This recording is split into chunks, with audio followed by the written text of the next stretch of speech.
What if a hidden place on earth preserved the oldest secrets of the Bible, untouched by time, unseen by most of the world?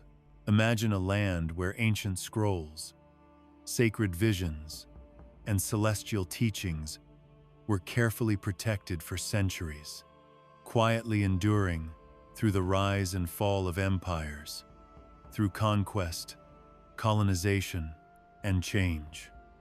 Could such a place exist?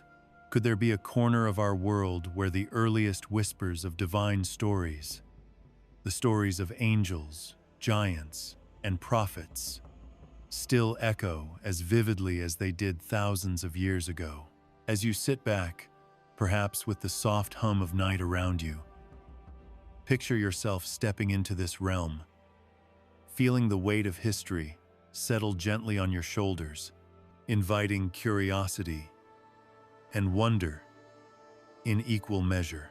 Ethiopia, a land nestled in the Horn of Africa, has long been a keeper of these ancient secrets. Its mountains, valleys, and rivers are not just landscapes. They are witnesses to a spiritual heritage that stretches back beyond the familiar narratives of Western scripture.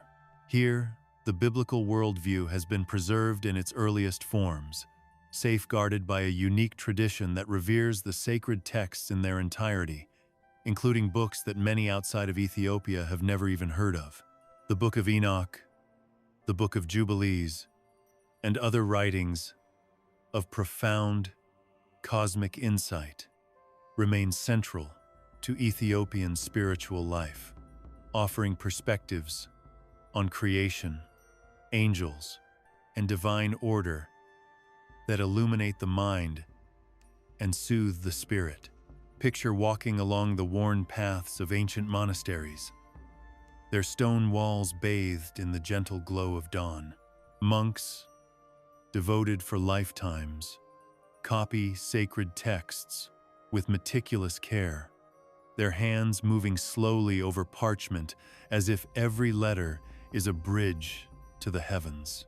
In their careful devotion, they are not merely preserving words. They are keeping alive a way of seeing the world, a vision of morality, time, and celestial order that connects the human to the divine. It is this rare and enduring vision that sets Ethiopia apart, a living testament to a biblical worldview almost lost to history. What would it feel like to hear these stories as they were originally intended? To sense the human experiences of those who walked these lands centuries ago?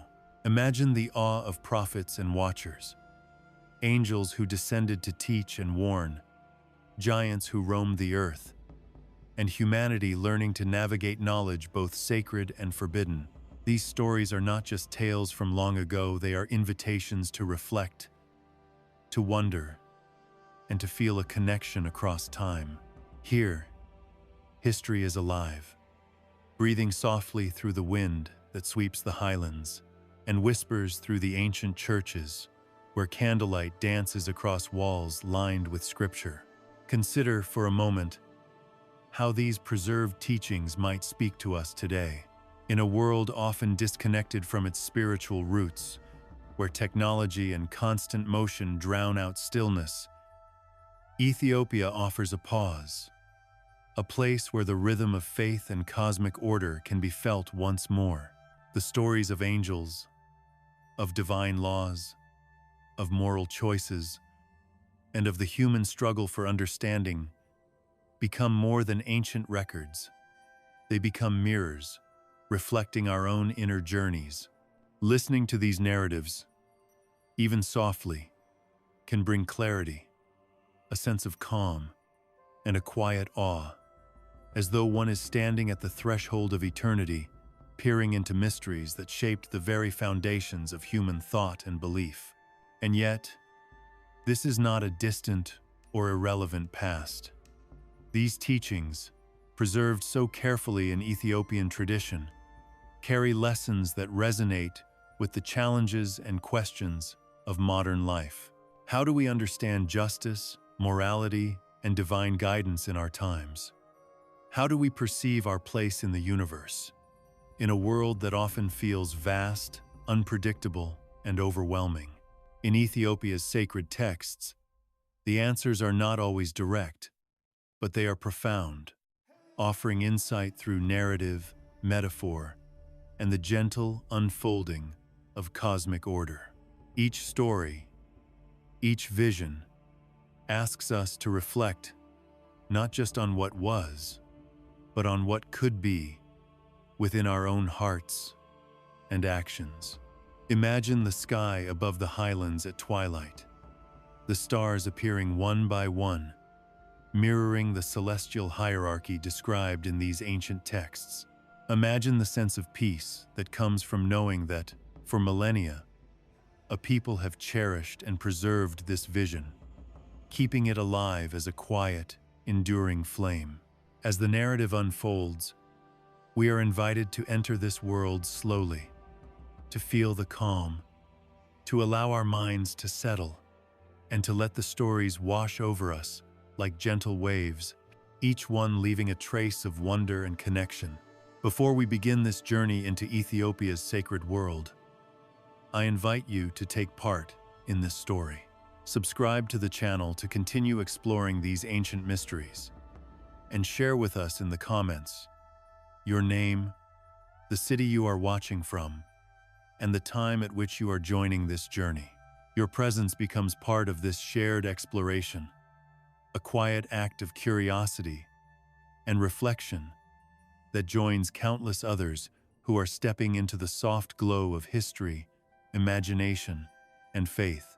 So, as we begin, allow yourself to imagine, to listen, and to wander through the quiet corridors of time, where Ethiopia quietly holds the oldest biblical worldview on earth, waiting to share its stories, its visions, and its secrets with those willing to hear. Ethiopia seems like a world of its own, where time moves slowly and gently, without rushing or being impatient. As you picture its vast highlands under a sky painted with soft dawn colors, you can see why this land has long been a safe place for stories, knowledge, and beliefs that might have been lost elsewhere. The mountains stand like silent guardians, their tops hidden in mist, keeping watch over valleys that have seen hundreds of years of quiet study and devotion. Rivers carve their paths with purpose and determination, moving water and life through areas that have stayed surprisingly untouched by the strong currents of European influence that change so much of the world outside of these borders. As you walk through Ethiopia in your mind, you feel a sense of continuity, a bridge that connects the present to an ancient past that is still alive and well below the surface of everyday life. Ethiopia's location has made it both a challenge and a blessing. The land was naturally protected from invasion, cultural erasure, and foreign intervention because it was surrounded by highlands and rough terrain. It seems like the earth itself worked to protect what was holy, letting groups of people practice their beliefs, rituals, and texts without any problems. Monasteries and churches sprang up in these valleys and plateaus, serving as places to store knowledge and devotion. Some were carved into cliffs where they couldn't be seen, and their stone walls absorbed incense, prayer, and contemplation for hundreds of years. Keeping sacred texts safe in these remote places became a quiet way to fight against forgetfulness and a way to remember what was most important in a world where so much could be lost in the passage of time. This relationship between geography and faith has helped Ethiopia's traditions stay alive. People in communities grew very close to the land because they knew it was both their home and their protector. Families and religious groups made sure that sacred teachings were not only remembered, but also lived by passing them down from one generation to the next. This continuity is what kept Ethiopia's version of the biblical canon, which included texts that disappeared in other places, safe. The Book of Enoch is not just an interesting book here. It is a very important part of spiritual life. It has helped people understand the universe, the angels, and their own place in creation. In the stillness of these highlands, you can almost feel the careful work of scribes, who preserved words and ideas with great care. Each letter is like a ship carrying wisdom through time. Ethiopia's role as a guardian of sacred knowledge goes beyond just keeping manuscripts safe. The land itself, full of history and memory, gave rise to a culture in which the sacred and the everyday were mixed. Everyday life, rituals, and even the cycles of farming and seasonal festivals were all influenced by the idea of a divine order, which supported what the Bible taught. Unlike places where texts might have been translated, changed, or selectively edited to fit changing political or religious goals, Ethiopia stayed true to the whole of its canon. This faithfulness created a remarkable continuity, a window into the world, as it was understood long before later European changes changed religious thought in other places.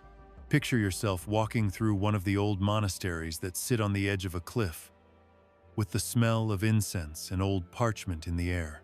Monks move quietly, their hands brushing over the texts, as if they were touching the past. Every scroll and page tells stories of angels coming down to teach, of divine law, and of how hard it is for people to understand knowledge that is both enlightening and dangerous. The rhythm of copying and chanting, teaching and learning, keeps not only the words, but also the way of thinking that made them. In this place, the human and the divine seem closer, as if the act of preservation is a bridge between heaven and earth. You can really feel that what is written here means a lot more than just the pages themselves. In Ethiopia, keeping knowledge alive is not only a religious duty, but also a matter of cultural identity. The stories and lessons from the holy books became a part of everyday life. Festivals, liturgies, and community events all echoed the stories in the Bible, making people feel like they were part of something old and lasting. Kids learned these stories from their parents when they were very young, taking in moral lessons and big-picture views long before they could read for themselves. Communities didn't just pass on knowledge, they lived it, felt it, and embodied it in the way they marked time, celebrated life, and made moral decisions. Ethiopia stayed very stable, while a lot of the world around it went through invasions, colonization, and theological changes that changed or even destroyed some texts.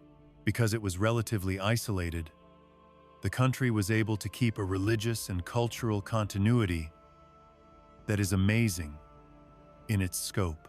This durability is not merely a geographical anomaly, but also a reflection of the meticulous regard afforded to knowledge. Scribes and monks knew how fragile written words were and how important it was to keep them safe. Every copied letter and carefully bound manuscript was a promise to make sure that future generations could find the same moral and spiritual truths that their ancestors had found. It is interesting to think about how this preservation changed the spiritual imagination of the people themselves. Because they could still read texts that were often lost in other places, Ethiopians had a biblical understanding that was both broad and deep. Creation stories, divine messengers, moral challenges, and cosmic order were not just ideas. They were things that happened every day. There was always a link between the holy and the everyday. For example, a farmer might remember what Enoch taught him while looking at the stars and seeing in their patterns the order and wisdom that Scripture talks about. Knowledge was not static. It was dynamic, infused with the daily actions, thoughts, and prayers of individuals. The fact that Ethiopia's sacred tradition has lasted so long shows how strong it is. For hundreds of years, outside forces like political unrest and cultural influences from afar couldn't easily get into the protective cocoon of monasteries and highlands that were far away. Ethiopia's strength made it a place where not only texts, but also the way of thinking that went with them could be kept. This view of the world looks at people in relation to angels, divine law, and the universe as a whole. Other traditions often don't have this view or don't give it enough weight. Ethiopia's careful preservation gives us a rare look at how people understood the Bible in the past. It is like a living time capsule, where the past still speaks to the present. Thinking about this continuity helps you understand why Ethiopia is so important in the history of biblical scholarship. The land itself seems to work with faith to create a culture that values knowledge, ritual, and moral guidance equally. The mountains, rivers, and highlands are not just pretty sights. They are part of the ongoing story and keep the world's oldest biblical worldview alive in ways that are almost real. When you mentally walk through these landscapes, it's easy to feel a sense of wonder and peace, as if the air itself is full of angels and prophets' whispers, of stories that have lasted because they were loved, told, and lived. Ethiopia has become more than just a country. It is a living archive, a guardian of sacred knowledge that invites anyone who wants to listen to step into a world where the past and present talk to each other softly, almost without being noticed, guiding the curious toward reflection, understanding, and a quiet appreciation for the continuity of faith. Long before modern people had drawn maps of the world and empires had risen and fallen in deserts and mountains, there was a way to understand the universe, life, and people that would later be written down in holy books. Between the 6th century BCE and the 1st century CE, which scholars call the Second Temple era, the people of Israel began to develop a rich and complex way of looking at the world. During this time, temples were rebuilt, communities were reorganized, and people were deeply involved with moral order and divine law. During this time, people gathered and shared stories, songs, and lessons that would later become the basis for the biblical canon. These stories weren't just historical records, they were glimpses into a world full of unseen forces, where angels walked the line between heaven and earth, and where people's choices had cosmic consequences. In these places, faith and knowledge were the same thing. People were always aware of a divine presence in their daily lives, as well as laws that governed not only behavior, but also the order of creation. When people told stories about their early ancestors, prophets, and visions, they weren't just telling stories. They were using stories to make sense of the universe and give their history moral and spiritual meaning. People understood the stories of creation, floods, covenants, angels, and divine messengers on many levels, as direct lessons for how to behave, as allegorical explanations of natural events, and as hints about how the universe works. In this worldview, the earth and sky, time and morality were all deeply connected.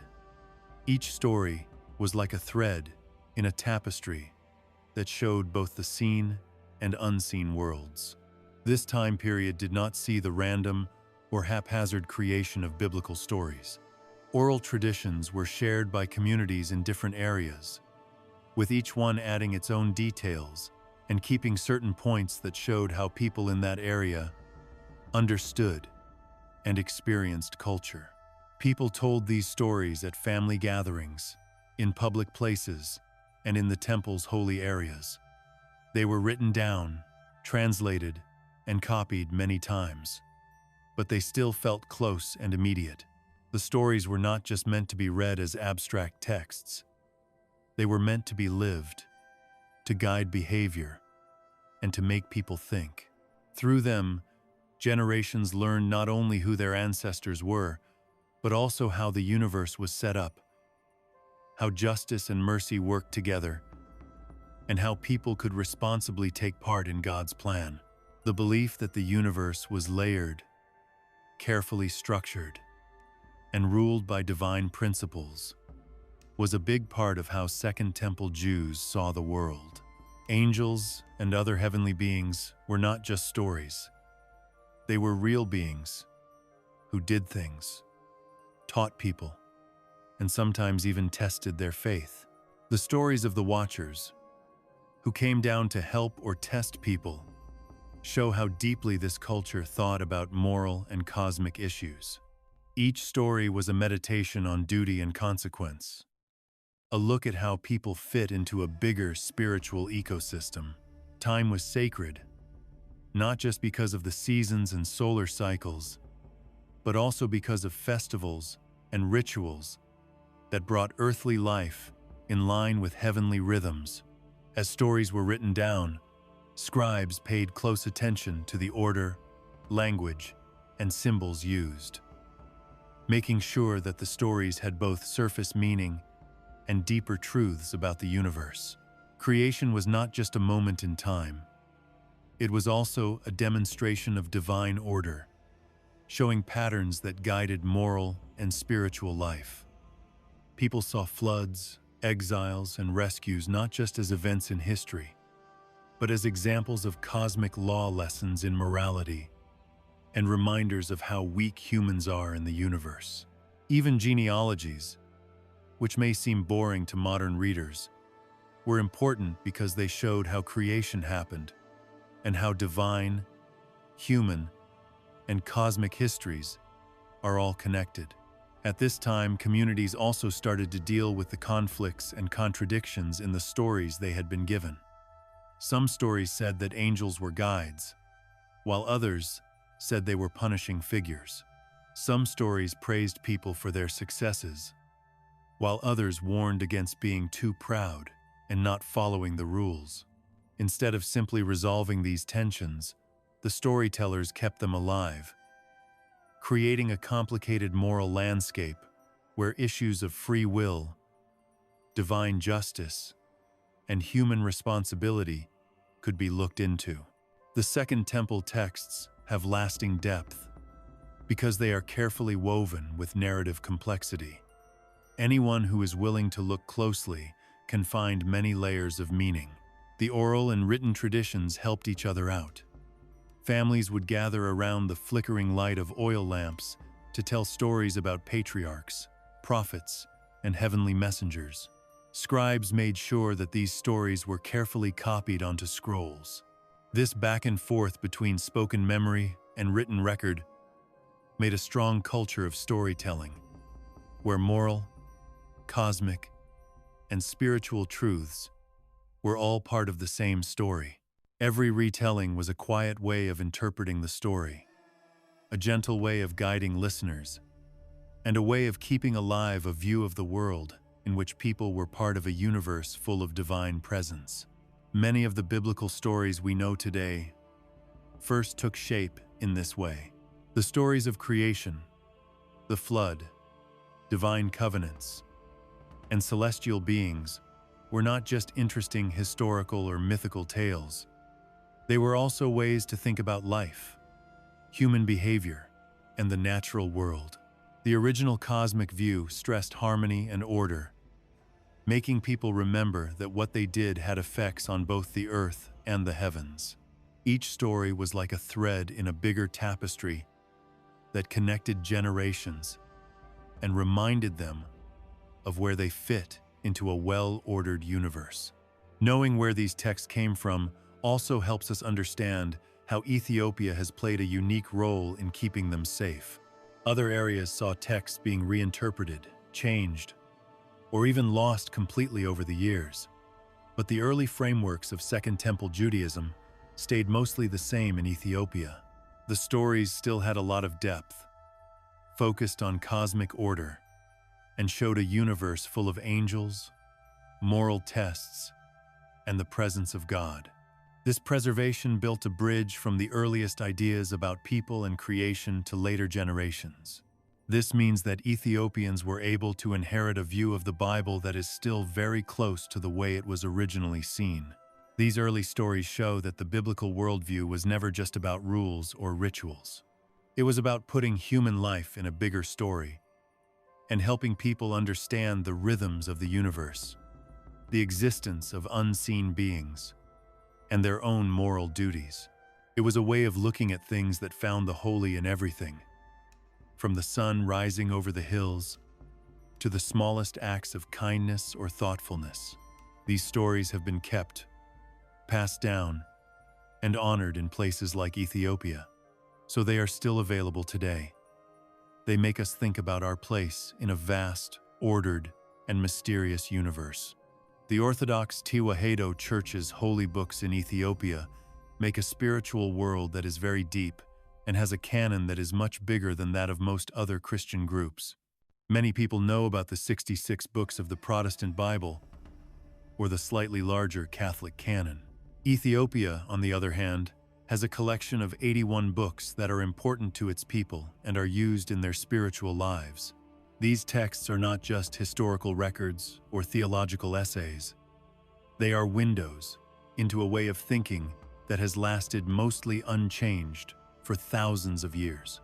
They give us a glimpse into creation, divine law, prophecy, and the unseen forces that shape human life. As one reads through this canon, one gets the impression that the landscape is huge and complex, with each text adding to a picture of the universe and the moral duties of people. The Book of Enoch stands out among these cherished texts. It was written a long time before most of the Christian Bible and shows a world where angels and people interact in deep and sometimes dangerous ways. The Watchers, angelic beings who came down to help and sometimes test people, bring knowledge and rules that help people understand more, but they also add the burden of moral responsibility.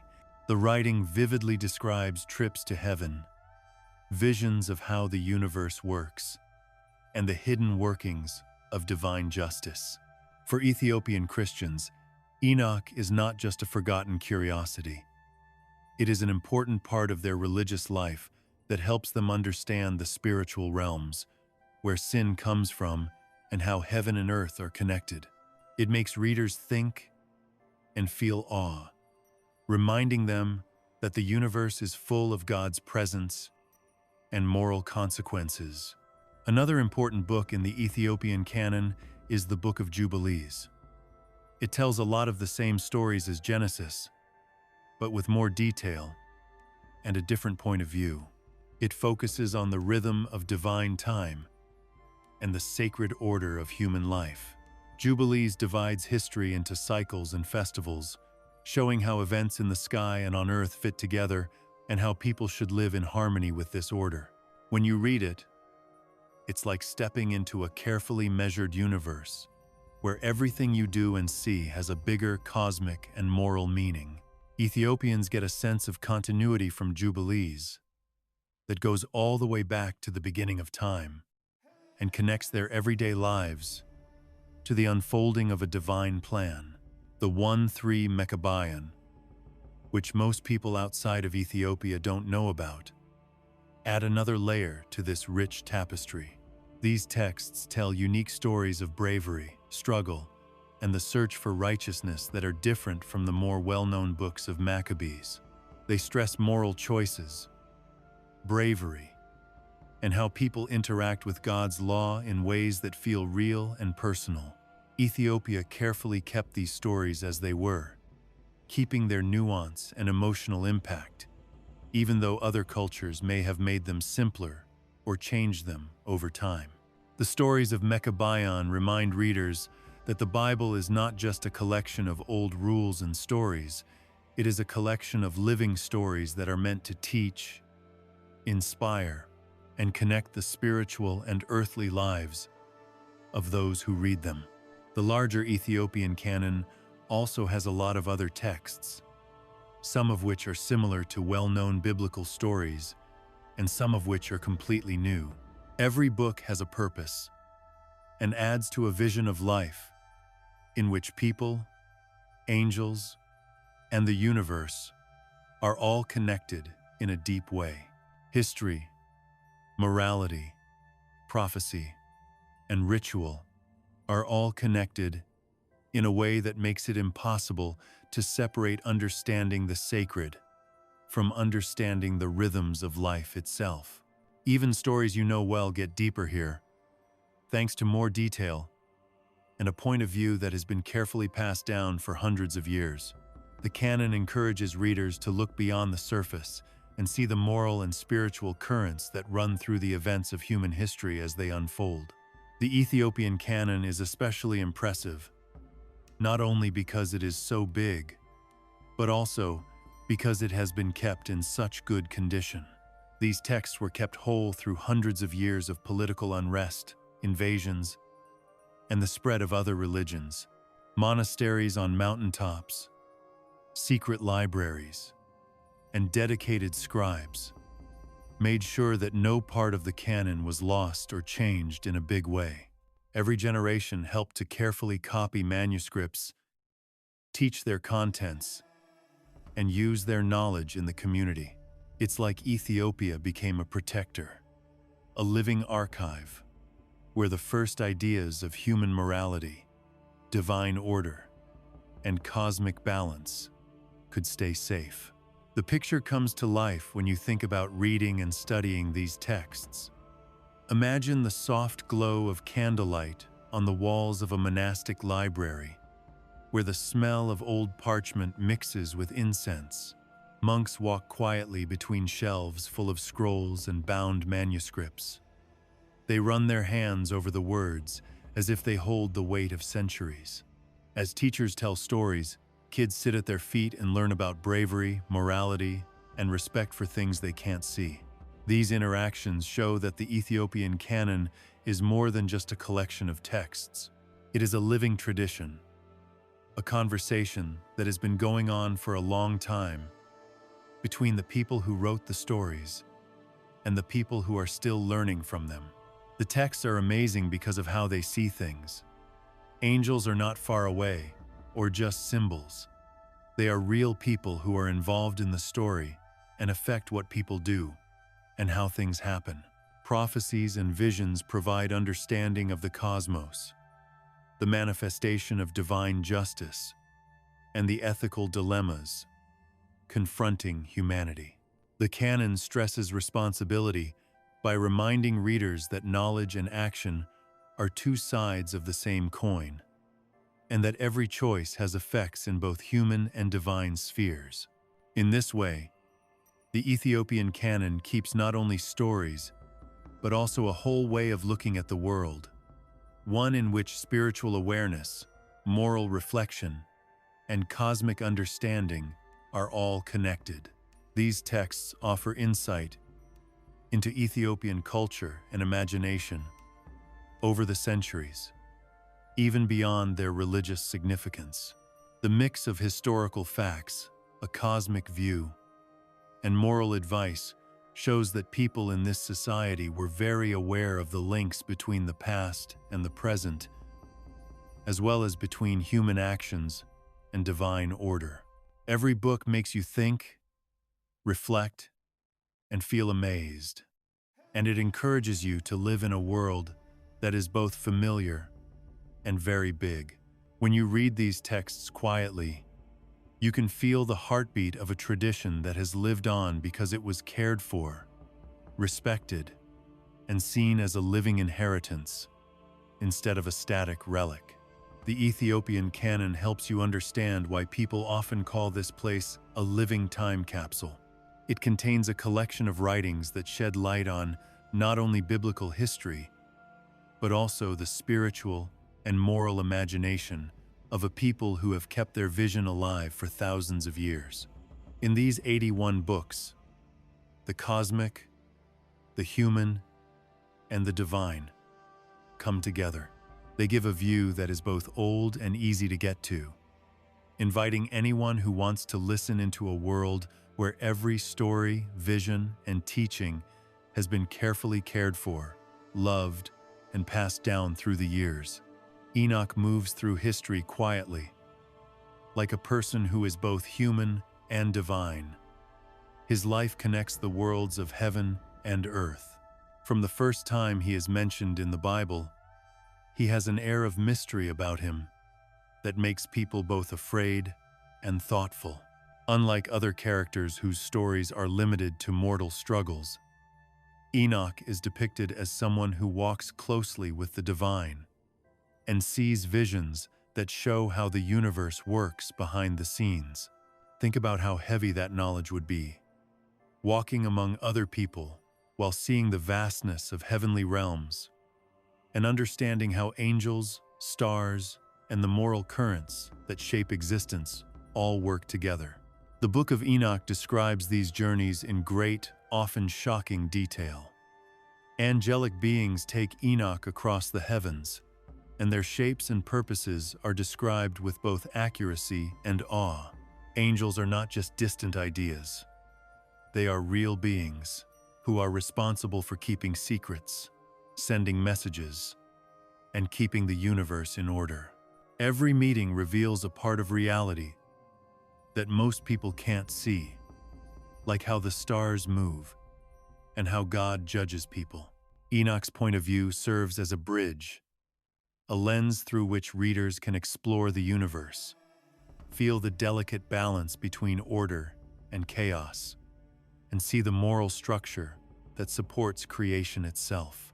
Heaven is not shown as a single place, but as a complicated structure with many levels, each with its own rules and angels of different types.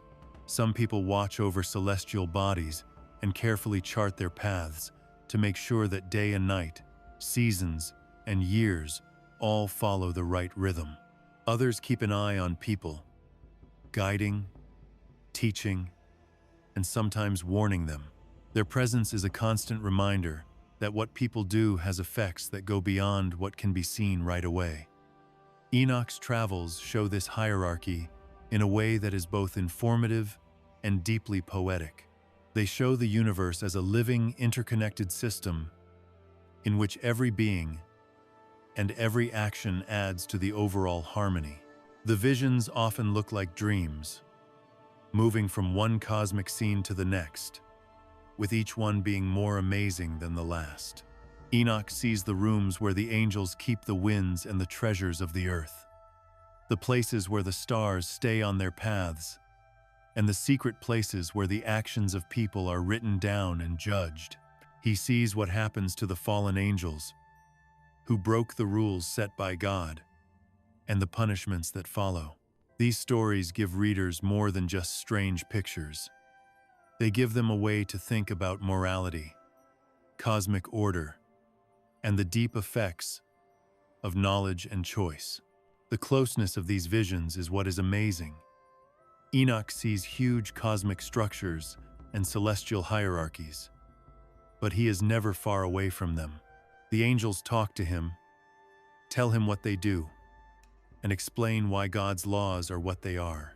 There is a feeling of conversation and guidance, as if Enoch is learning about the universe not just through fear or awe, but also through insight, reflection, and moral understanding. The lessons he learns are both broad, covering the whole universe, and very personal, teaching him about how to act, be responsible, and be aware of things that are not visible. The reader is gently reminded of how freedom and order work together throughout these journeys. Enoch sees angels who protect boundaries and make sure that divine law is followed.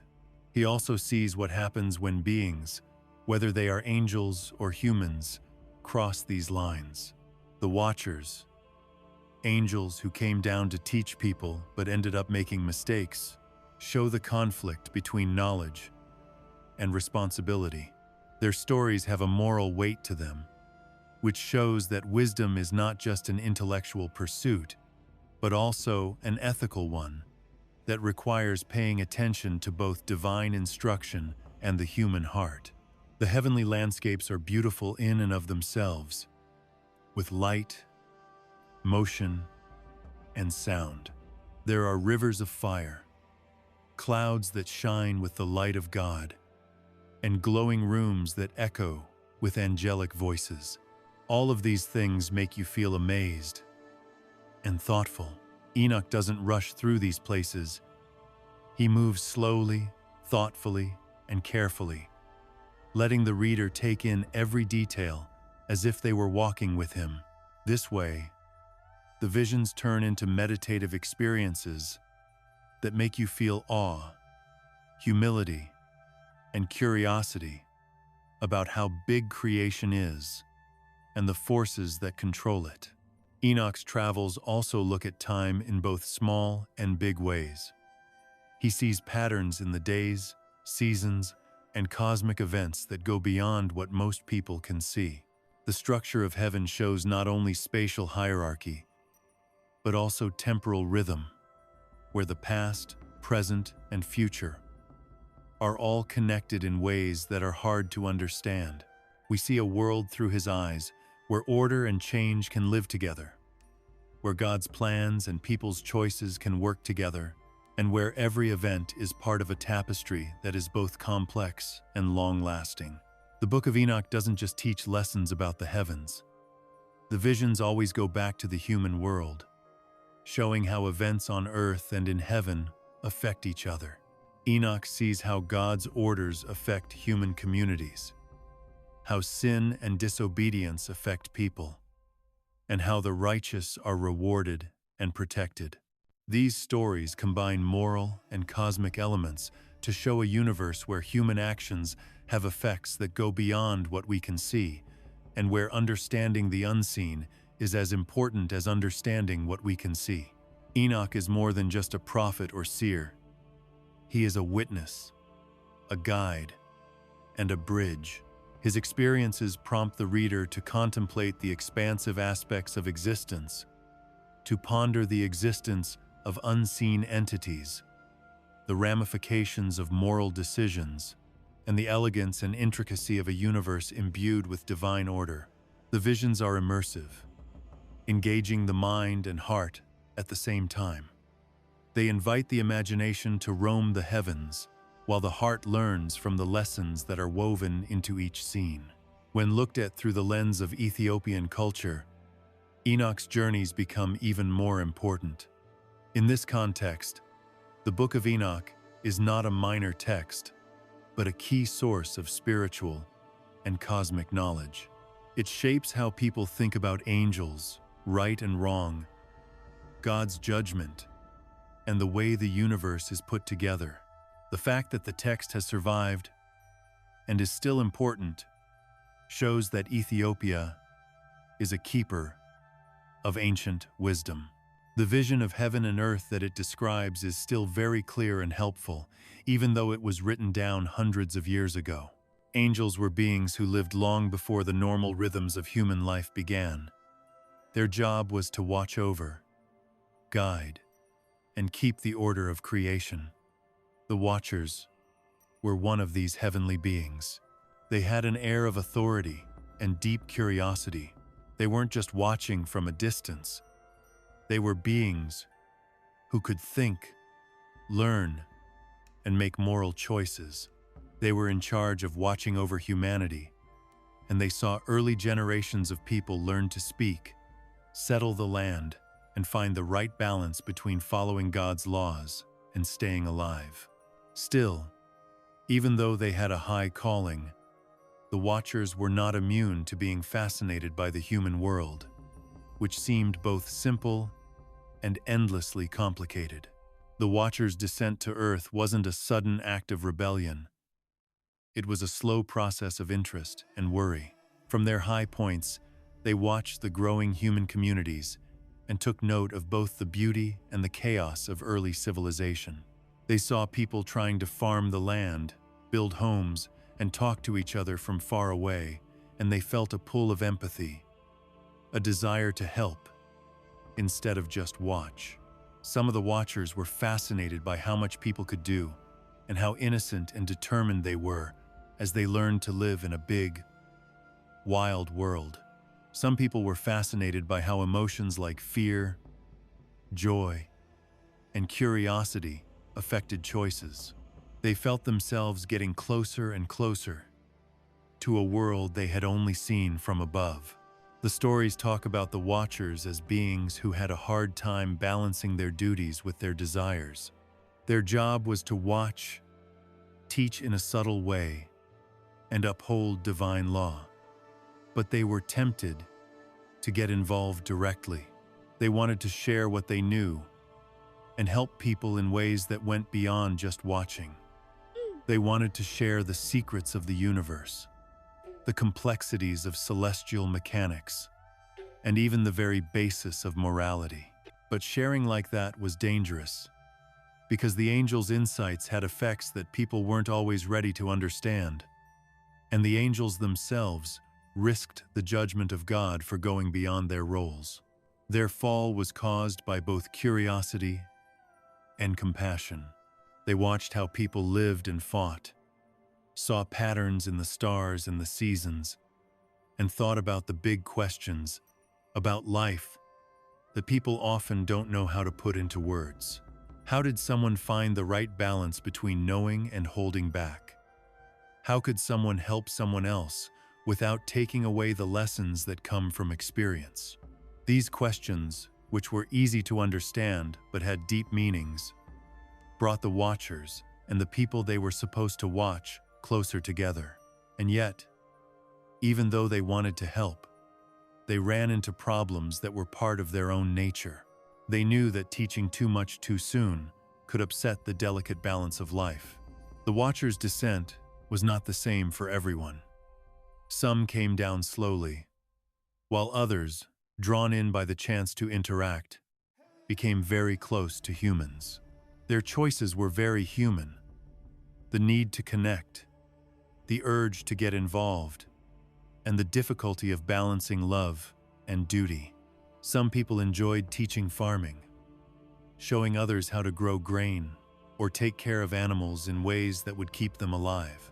Some people taught people about metalworking, weaving, and architecture, which sparked creativity that changed the way people lived. Every action had two effects. People learned new things and gained new skills, but they also learned about powers and processes that they weren't ready to fully control. The stories make it clear that these angels were not just far-off judges of fate. They were also beings who could feel, think, and question their morals. They were amazed by how clever people are, sad about how much people suffer, and even angry when their advice was not understood or followed. They thought about the effects of their curiosity in their hearts. How much help was too much? How much teaching was too much?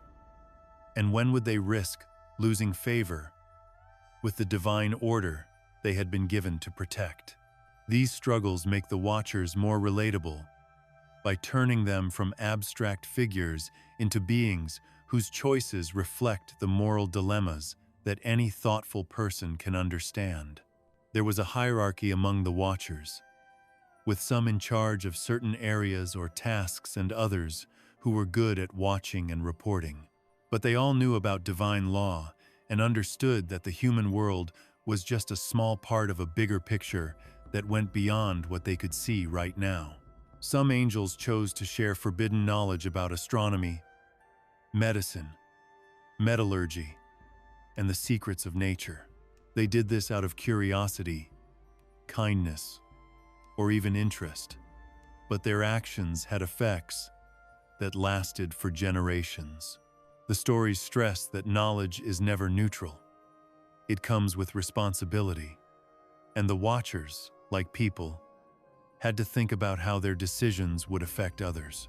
The descent itself was a dramatic moment that was shown with both awe and tension. The angels crossed boundaries that had never been crossed before as they moved from the heavenly spheres to the earthly world. Being present among people brought with it the problems of limitation. Feelings became stronger, attachments became stronger, and the effects of actions became clearer. They were no longer just watching from afar. They were now part of a reality that required them to be involved. show empathy, and make moral choices. This change shows a deep truth that is woven into the story. Even beings with a lot of power are shaped and tested by their choices, experiences, and curiosity. People responded with awe, respect, and sometimes fear. People wrote stories, songs, and lessons about the Watchers that were later written down in books like the Book of Enoch. These stories aren't just about teaching or punishing. They also look at the emotional and moral complexity of how people and heavenly beings interact. People saw the good things that come with knowledge, the thrill of discovery, and the risks that come with getting wisdom too quickly.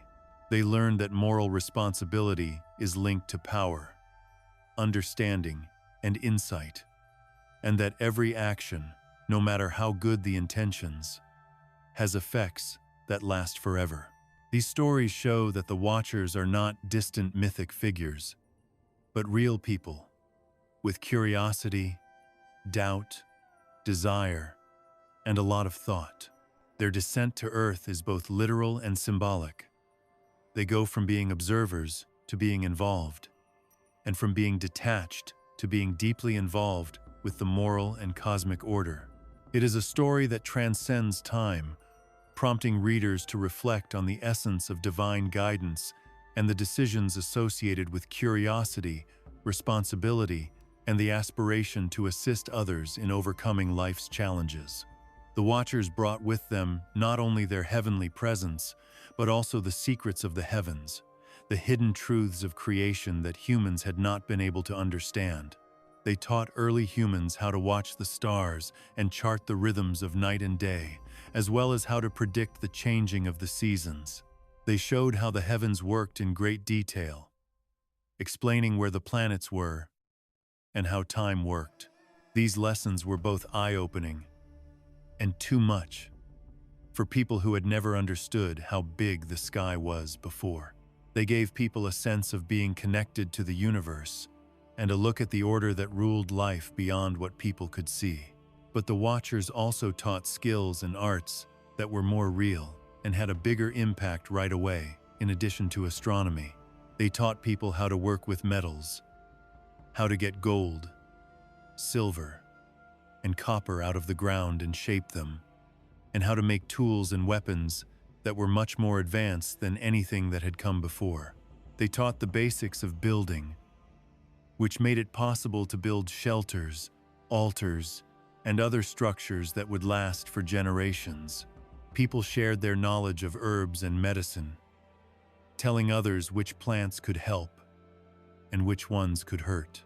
Some teachings even went into the areas of ritual and wisdom, teaching people how to do rituals that were in line with spiritual principles and the cycles of the stars.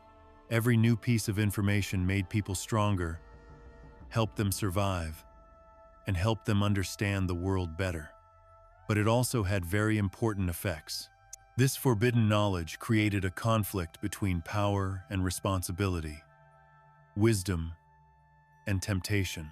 People were fascinated by what they learned, and the amount of knowledge could be too much for even the most stable communities. People gained control over their surroundings with new tools, changing the way things looked, building things, and using force in ways that had never been done before. People could change life and death with new knowledge about herbs and medicine, but making mistakes could cause pain or suffering. The moral weight of knowledge was immediate and unending. To gain understanding was to take on the duty of using it wisely. These gifts were amazing, but not everyone used them with care. Some people, drunk on the idea of power, tried to use the Watchers' skills and knowledge for their own gain. Knowledge that was meant to help, guide, and shed light on things became a weapon of power and pride. People started to see the unexpected effects of their new abilities. Wars were fought with newly made weapons, and rivalries grew stronger. This situation raises timeless moral questions. How should one use power when the lines between right and wrong are unclear, and the effects of one's actions are far-reaching. The watchers, seeing what happened, felt the weight of their own choices in telling these secrets. The stories also stress that human curiosity is not always a bad thing. One of the things that made people great was their desire to learn, grow, and understand more.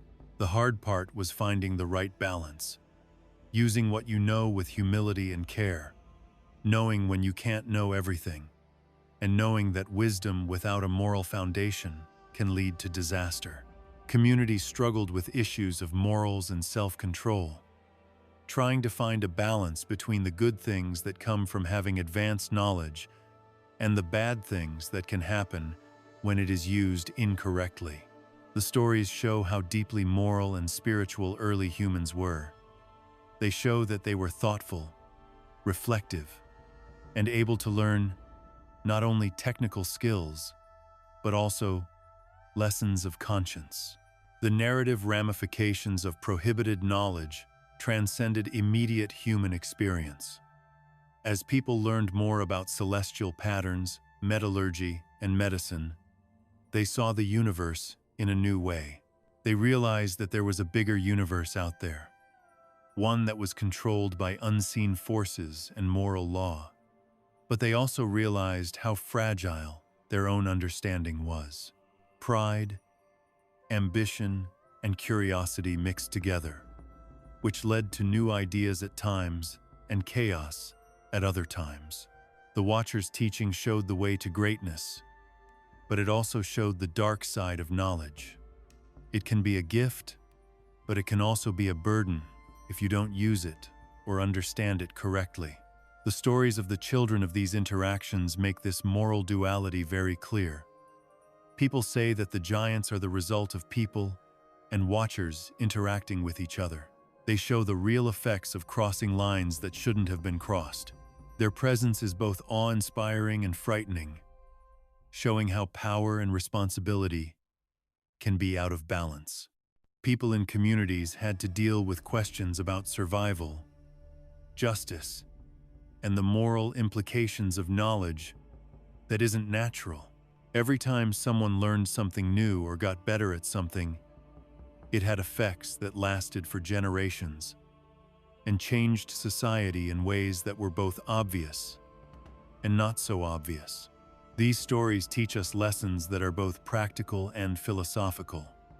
People learned that trying to understand things is linked to developing good character and self-control. The gifts of the Watchers were not just technical. They were moral tests that gave people choices that would shape the course of civilizations. Communities learned that knowledge without moral guidance could be harmful by seeing the effects, both right away and over time. These stories show a world where wisdom and conscience are one and the same, and where every new idea or discovery has an effect on both people and the universe. Even when things go wrong, there is always a chance to think and learn. People had to deal with the problems that came from misuse, like conflict, environmental damage, and social tension. They also learned lessons that shaped later generations. Laws and customs were made to stop people from going too far, to control their curiosity in a responsible way, and to keep peace with both the seen and unseen worlds. In this way, the stories of forbidden knowledge are not just stories of failure. They are full of stories of how people adapt, learn moral lessons, and keep trying to make their abilities fit with higher principles. The Watchers had a lot of different feelings about what was happening. They were guides and witnesses who were proud of how smart people are, but knew how fragile restraint is.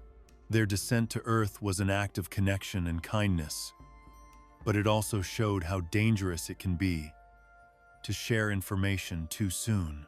The stories tell us something that is always true. When you teach someone something, you are also responsible for what they learn. Curiosity, whether divine or human, necessitates contemplation, moral consciousness, and an awareness of repercussions that transcend the present moment.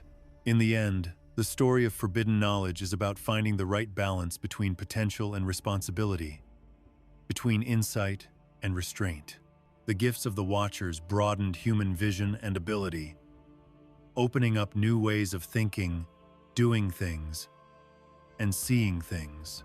These gifts also had moral significance, putting people in difficult situations that would affect many generations. As these stories unfold, you can see how deeply connected heaven and earth, the seen and unseen, knowledge and conscience are, and how early humans dealt with the difficulties of wisdom, morality, and cosmic awareness. On the rough peaks of Mount Hermon, where clouds linger like misty veils, and the wind carries the smell of old stone and pine, a profound moment happened that would echo through generations and change the moral and spiritual shape of humanity. The top of the mountain was more than just a geographical landmark. It was a threshold, a place where heaven and earth seemed to meet, and the air itself shimmered with the weight of solemnity and an unseen presence. The Watchers gathered here, in this remote and powerful place, their heavenly forms glowing in the pale light of dawn. They swore an oath that would forever link their fate with that of humankind. The promise made on Mount Hermon was not just a formality or a casual promise. It was a planned, binding action that had both intention and consequence. The angels promised to come down and teach humans, and they did so with a sense of cosmic importance, fully aware of the duties they were taking on. The mountain itself became a witness, and its stones took on the weight of promise and thought. The air seemed to vibrate with the sound of their promise, which was a silent echo of a choice that would have effects long after the moment was over. For the people who would later benefit from this descent, the oath was both an opportunity and a challenge. It was a door to knowledge that was both enlightening and dangerous.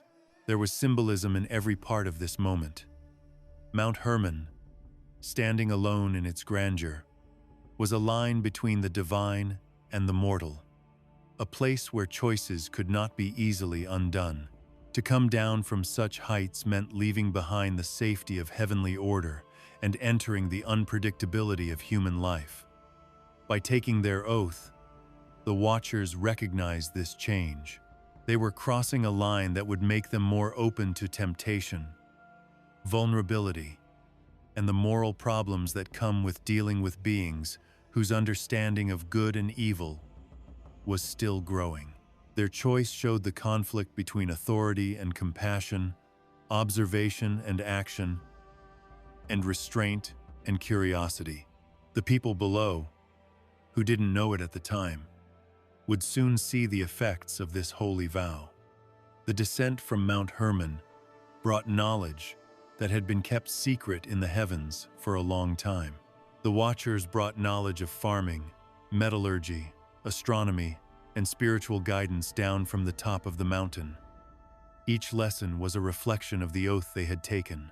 The act of teaching was linked to the moment on the mountain, and the sacred oath gave the knowledge taught both legitimacy and weight. It was a moment of deep connection, when God's promise met people's curiosity.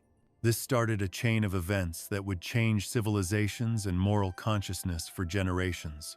It felt like the mountain was alive with memories and witnesses. The craggy peaks, jagged ridges, and hidden caves all echoed that fateful choice, a silent reminder of the decisions made above. People who came to the slopes in later centuries felt a strange sense of awe, as if they knew that the place had been made holy by actions that crossed realms. Even the natural world, the winds that whispered through stone and pine, and the distant rumble of clouds moving, seemed to know how serious what had happened was. The scene on Mount Hermon was more than just a historical event. It was a symbol, a reminder of the heavy responsibilities that come with knowledge and the delicate balance between giving advice and getting in the way. There were also moral and cosmic effects of the oath that happened slowly but surely. The Watcher's promise to teach people made it easier for them to understand, but it also raised moral questions. How should we let others know about this? What limits, if any, should be put in place? Could people handle the burden of divine secrets without upsetting the balance of creation? The Watcher's choices were all connected to the bigger picture of human history, and the sacredness of the mountain's peak made their task even more important. The angel's choice to descend set off a chain of events that would bring together human desire, spiritual longing, and moral testing in ways that were both beautiful and sad. The image of the Watchers standing on the peak and looking out over valleys and distant horizons makes me feel serious and excited. Their bright shapes, lit up by the early morning sun, stood out against the dark, shadowy crevices of the mountain, showing the tension between knowledge and the unknown. Their eyes were full of curiosity and worry as they looked down at the world below, thinking about the problems that lay ahead for both them and humanity. This moment summed up the heavy burden of responsibility, the awe of power, and the weakness that comes with connecting different worlds. It was a majestic and intimate scene where cosmic forces stopped to think about what would happen if they got involved with human life. In the story, Mount Hermon isn't just a background, it's a character. The mountain represents limits, witnesses, and the permanence of choice. Its importance in biblical history is shown not only in the story of the Watchers, but also in its ongoing symbolic presence in many religious and spiritual traditions. From the top, you can feel both the beauty of creation and the heavy burden that comes with knowledge, power, and moral engagement. The peak is a metaphor for the moment of choice that defines both angels and humans. It is a place where curiosity, courage, and conscience come together. The descent from Hermon, after the oath, is closely related to what people go through. The knowledge passed down secrets of the universe, ways to live, and understanding of spiritual law had a huge impact on the first human societies. The mountain's shadow, both real and symbolic, reached across generations, reminding people that the gifts they got came with a lot of responsibility. The sacred oath was a promise, a warning, and a guide. It showed the way to learn, while also reminding people that their actions have both short-term and long-term effects. The echo of that moment on Mount Hermon stayed strong even as time went on and centuries passed. It shaped not only the stories written down in books like the Book of Enoch, but also the moral and ethical ideas of people who came after. The picture of angels making a solemn vow, with sacred commitment mixed with curiosity and care, became a way to understand how divine guidance, human potential, and the delicate balance needed when crossing thresholds of knowledge and power all work together. It was a scene that made people feel awe, think, and learn in a subtle way. It still echoes in the minds of those who want to understand the first connections between heaven and earth. The moment the Watchers came down to earth and shared secret knowledge, the way people lived began to change in both amazing and scary ways. One of the most shocking things that happened as a result of their involvement was the birth of beings who were much taller than normal people. These beings seemed to be somewhere between mortal and extraordinary. These were the Nephilim, the giants whose stories can be found in many old books. Their existence is both amazing and scary. They were born when heavenly beings and human women came together. They were the real-life meeting point of heaven and earth, divine insight and earthly limitation. Their arrival changed the way people thought about landscapes, societies, and spirituality, and their impact would be remembered and thought about for generations. The Nephilim were more than just physical oddities. Their size was matched by how deeply they affected people's moral and spiritual lives. People often said that their strength was unmatched, which made them leaders, warriors, and sometimes tyrants. But their stories show a more complex picture. These giants weren't just evil or monstrous. They were beings with incredible abilities, able to create and destroy. They showed how power can be both good and bad, when it is guided or not guided by knowledge and desire. People and angels watched over their lives, which was a constant reminder of the dangers of crossing boundaries and the delicate balance between ambition, guidance, and responsibility. The giants' birth had immediate effects on the human communities they lived in. Their huge size changed the way society worked, as regular people turned to them for protection, guidance, or control.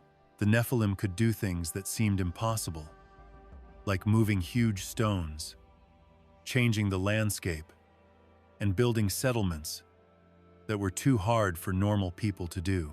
Some stories say that they brought new ideas to war, farming, and building, using what the Watchers taught them in ways that made the good and bad sides of celestial knowledge even stronger. People in communities learned to both admire and fear them. They respected their power, but were also worried about their unpredictable behavior. But the Nephilim were more than just physical beings. They were also symbols of spiritual conflict. Their presence raised inquiries regarding the equilibrium between divine order and human curiosity, as well as the ramifications of decisions that obscure the distinction between obedience and transgression.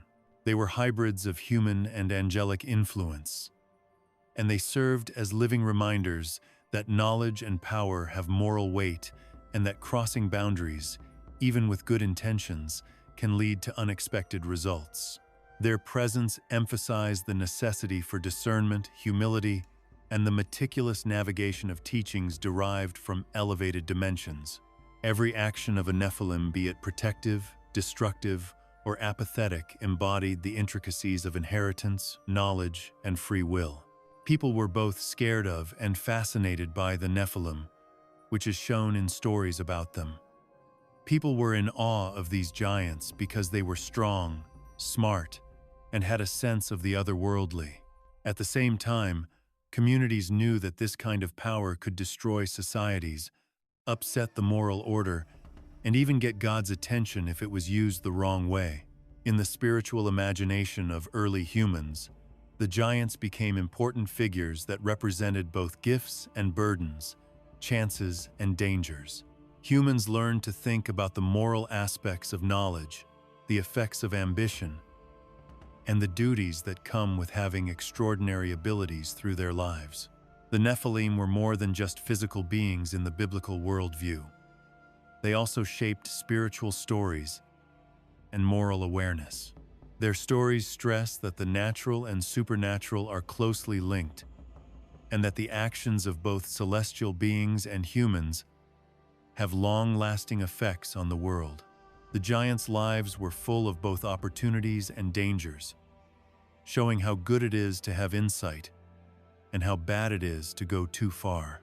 As people interacted with them, learning from them, fearing them, copying them, or fighting back, they were faced with the basic truths of life. That power requires wisdom, that knowledge comes with responsibility, and that every action has effects that go beyond what we can see right away. The giants also had a deep and lasting effect on how people thought about right and wrong. People were reminded that strength without conscience can lead to chaos, that gifts without restraint can corrupt, and that even the most amazing abilities must be guided by moral understanding.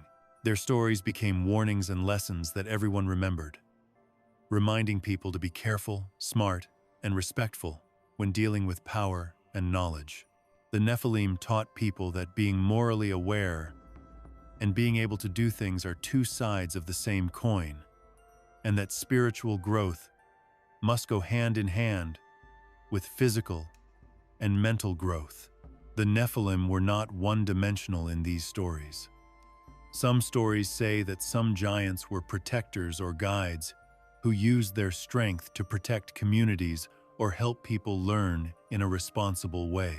Some people gave in to pride or abuse of power, showing how dangerous it is to have too much power. The texts show the range of consequences that can happen when celestial insight and human action come together by showing two very different behaviors. The giants, with all their parts, make the abstract problems of divine knowledge seem more real. They are examples of potential, choice, and the conflict between too much and too little guidance. The Nephilim's existence had an effect on the larger story of the universe, not just on their direct interactions with people. The angels, the watchers, and the divine order all remembered that intervention has lasting effects because of their presence. Every lesson learned and every interaction had an effect on the lives of these hybrids. Lasting through time and space, they became important parts of human history, moral guides, and examples of how curiosity and restraint can work together. The giants were both a result and a cause, shaping the spiritual awareness of generations who would think about their existence long after they were gone from the earth. Despite everything, the Nephilim still stand for the connection between heaven and earth, knowledge and duty, power and conscience. They remind us that great talent and insight are gifts that must be balanced with moral understanding, that moral and spiritual growth go hand in hand with skill and strength, and that the effects of choices, whether made by people or celestial beings, last far beyond the moment they are made.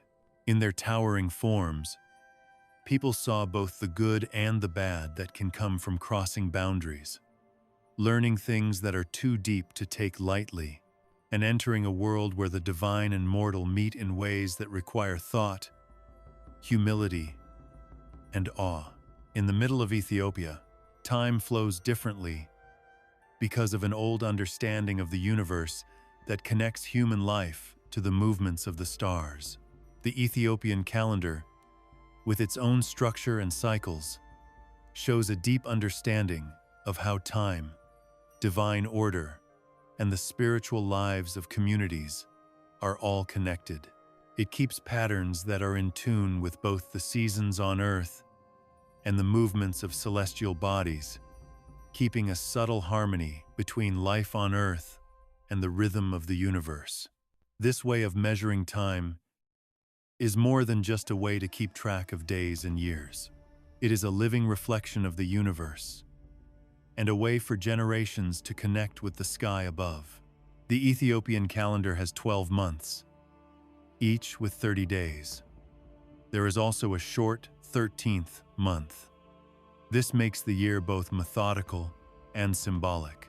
Every month has a spiritual meaning as well as a practical one for farming and everyday life. It marks times for reflection, celebration, and ritual. The calendar's structure keeps track of information that has been seen, written down, and passed down through the years. It shows a deep understanding of the cycles that govern both nature and the human spirit. In this way, time is not just something we measure, it's something we feel as a rhythm that connects life on Earth with the patterns that are happening in heaven. Festivals break up this rhythm and serve as markers that connect the everyday with the holy. Each celebration is carefully planned to happen at the same time as certain alignments in the heavens. This shows that people and divine order are connected. For instance, big holidays happen at the same time as solar and lunar events, which connect changes in the seasons with times of spiritual reflection. People come together to honor these times by taking part in rituals, prayers, and ceremonies that show how people and the universe are connected. People are reminded that life is part of a bigger order when they celebrate these holidays.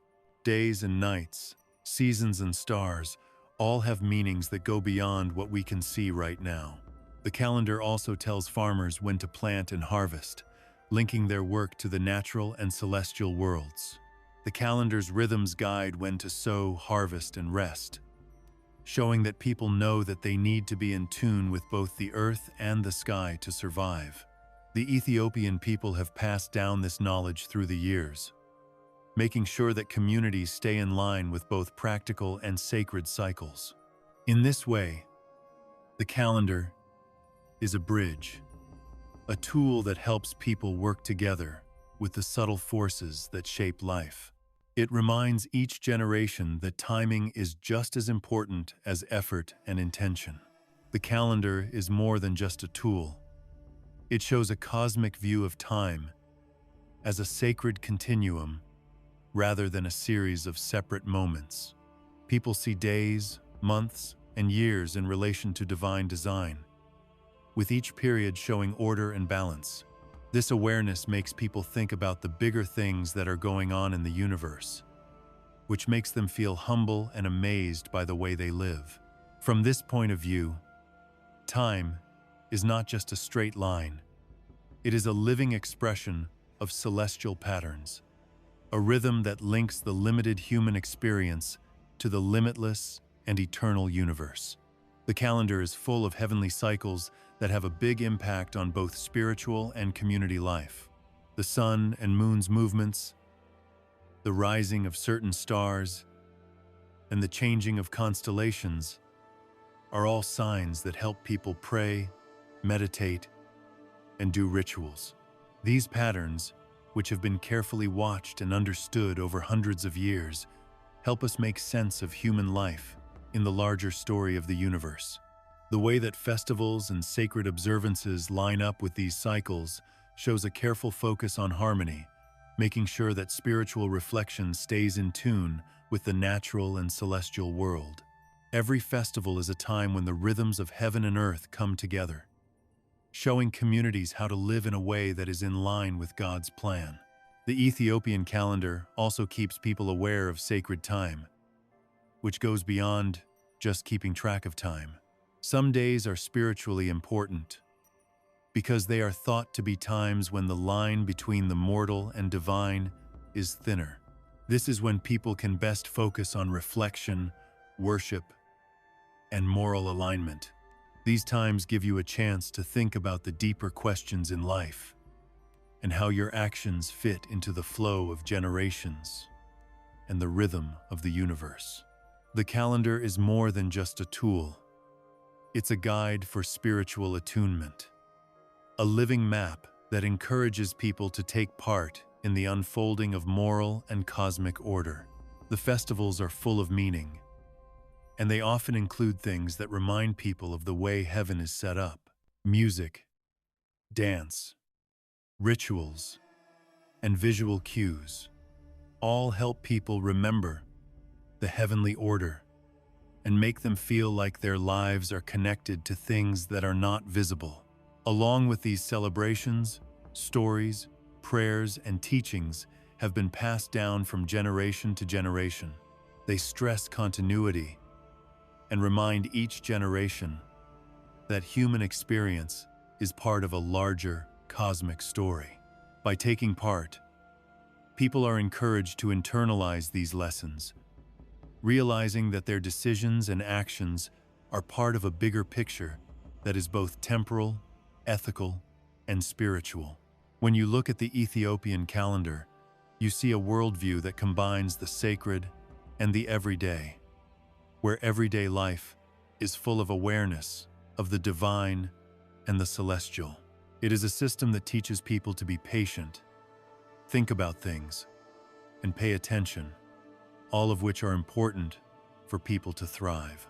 Ethiopians have kept a way of thinking that is similar to the original cosmic view of biblical thought by aligning their work, rest, and worship with the rhythms of the heavens. This view stresses order, balance, and respect for the unseen forces that shape life. Ethiopia keeps a living link to ancient knowledge through the careful passing down of this calendar. This knowledge connects people across generations and links them to the cycles of creation. It is a reminder that time is not just a way to count moments, but also a way to show divine order, a rhythm that affects how we think, act, and gain spiritual insight. Every day, festival, and ritual that follows this system strengthens the connection between human life and the cosmic pattern. This lets people live in harmony with forces that go beyond what we can see and feel, and see the world as a series of sacred moments that are connected to the heavens above. In Ethiopia, people celebrate the passage of time not only by turning days, but also by holding festivals that have spiritual and cosmic meaning. Every festival has many stories and symbols that come together to teach us lessons from the Bible, the stars, and the lives of many generations. These celebrations are more than just happy times. They are structured reminders of how people are connected to divine order. They are meant to keep people in rhythms that reflect both heavenly movements and moral principles. From the first light of dawn to the quiet end of the night, communities come together to honor events that connect earthly life with sacred history. This creates a tapestry of ritual, memory, and reflection. Timkat, the Ethiopian Epiphany, is one of the most important holidays. It celebrates Jesus' baptism in the River Jordan. The festival is a lively reenactment of holy events, with processions carrying copies of the Ark of the Covenant, and accompanied by prayers, chants, and ceremonial washing. Each part of the ritual is a visual and experiential retelling of the biblical story, which lets people fully absorb the spiritual lessons it teaches. The fact that these celebrations are connected to water, which stands for cleansing and renewal, strengthens moral lessons about humility, repentance, and getting rid of sin. For people who are celebrating Timkat, the festival is both a celebration of history and a time to think about how well they and their community follow God's rules. Meskel, another important holiday, celebrates Queen Helena's discovery of the true cross. People coming together around big bonfires, lighting candles, and singing hymns all help to tell the story of revelation and spiritual victory. The bonfire, which is both useful and symbolic, is like the guiding light that led the queen. It stands for discernment, hope, and perseverance in the search for divine truth. These rituals teach people about faithfulness, persistence, and moral courage. They remind people that they can get guidance from watching, thinking, and following moral rules. The festival's timing is carefully planned to fit with seasonal patterns, which makes sure that the celebration is in line with both natural and spiritual cycles. This reinforces the idea that human life and the heavens are deeply connected. Fasika, the Ethiopian Easter, is a celebration that has to do with new beginnings and cosmic justice. After a time of fasting and preparation, observers take part in lively ceremonies that honor resurrection and God's promise. The rituals have a rhythm that is like the cycles of life and death, planting and harvesting, and light and dark. Through song, prayer, and communal feasting, participants engage in a lived reflection of biblical teachings, contemplating the mysteries of mortality, redemption, and moral responsibility. Every action, from carefully preparing food to sharing bread with others, has a deeper meaning that connects everyday life to the larger moral and spiritual order that the Ethiopian calendar and its holy observances try to strengthen. Ethiopia's awareness of celestial order is further shown by the fact that many of its festivals are based on cosmic events. The timing and way that rituals are done are all based on the positions of the stars, the sun's patterns, and the seasons. This exact timing makes sure that human actions are in sync with the rhythms of the universe, giving participants a real sense of being in tune with something bigger than themselves. By tying spiritual reflection to patterns that can be seen, these celebrations show that living ethically is not separate from the natural world.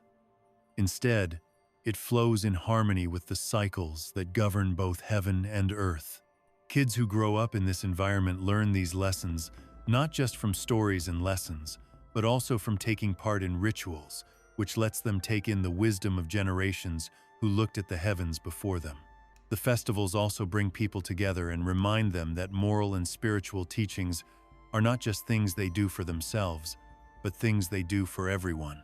People's bonds are strengthened by processions, group prayers, and community celebrations, which also point to higher ideals.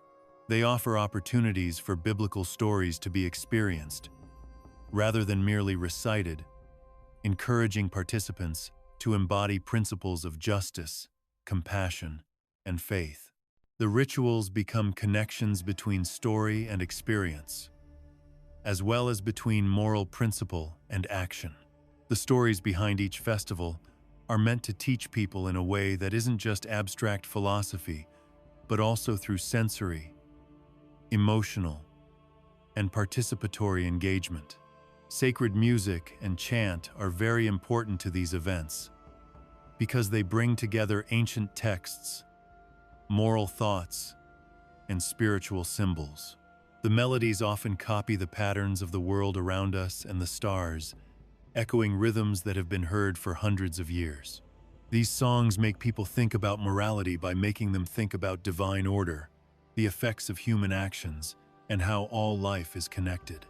Each note and each repeated phrase adds to the sense of harmony and helps people align with moral and cosmic principles. In this way, music is not just background noise. It is an important part of the lived teaching that is a part of Ethiopian ritual life. Even the smallest parts of a ritual, like gestures, clothes, positioning, and offerings, are important. White clothes stand for purity. Candles are used to show both literal and spiritual light. And the processions themselves tell moral stories about movement, intention, and devotion. Every part of the festival reinforces the teachings of Scripture, the rhythms of the calendar, and the larger spiritual order by paying close attention to detail. By fully participating, people learn about responsibility, respect, and awareness. And they learn that moral understanding comes not only from thinking about it, but also from doing it. These festivals, which pay attention to both the story and the cosmic alignment, keep biblical and spiritual wisdom alive in people's minds. They connect the past and the present, giving communities access to knowledge that has been carefully passed down from generation to generation. The rituals, which are closely tied to time, the universe, and human morality, show a holistic approach to spiritual life, in which learning, thinking, and doing are all part of the same process. People who take part in these celebrations are reminded that the moral and spiritual order is not just an idea, but a real thing that happens when people align with both the heavens and the teachings of the ancients. Ethiopia keeps a deep understanding of the sacred cycles alive through these stories and rituals, making sure that biblical teachings stay alive and important. Every festival is a story and an experience, a lesson that goes beyond the page to touch the heart, body, and mind. The connection between cosmic awareness and human morality shows how to live in harmony with creation by keeping an ethical compass and staying in tune with the rhythm of the heavens. Ethiopian festivals do not just remember things that happened in the past, they also help people become more wise, reflective, and spiritually aware in the present. They show each generation the way, with both scripture and the stars. For a long time, it has been a labor of love and careful work to keep sacred knowledge safe in the quiet hills and remote valleys of Ethiopia. Before there were printing presses or digital archives, people who knew how fragile and valuable biblical and ancient texts were had to work hard to keep them safe. Monasteries, which were often built on cliff edges or in hidden forests, became safe places for both spiritual practice and the careful protection of texts that contained important historical, divine, and moral lessons. Within these walls, the rhythm of daily life and the work of keeping Scripture alive blended together perfectly. Each prayer and ritual was a subtle echo of the stories that were written on the pages that lined the shelves. Scribes were very important to this effort. They copied texts onto parchment, vellum, or palm leaves with slow, careful fingers. Each stroke of the pen was guided by respect and purpose. Knowing that mistakes could change the meaning and that writing down something was a way of showing devotion.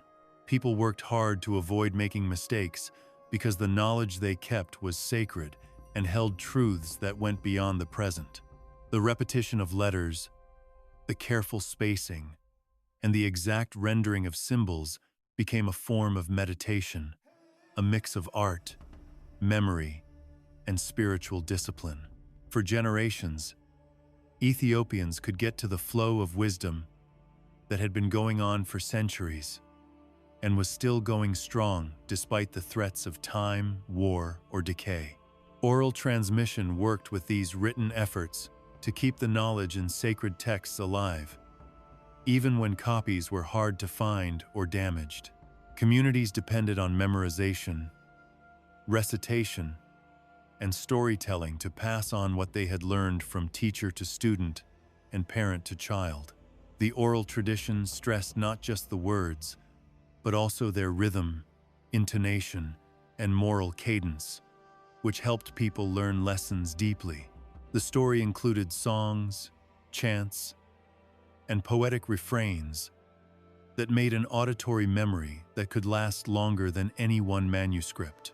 This living transmission made knowledge strong enough to survive losing its physical form while keeping its spiritual and moral core.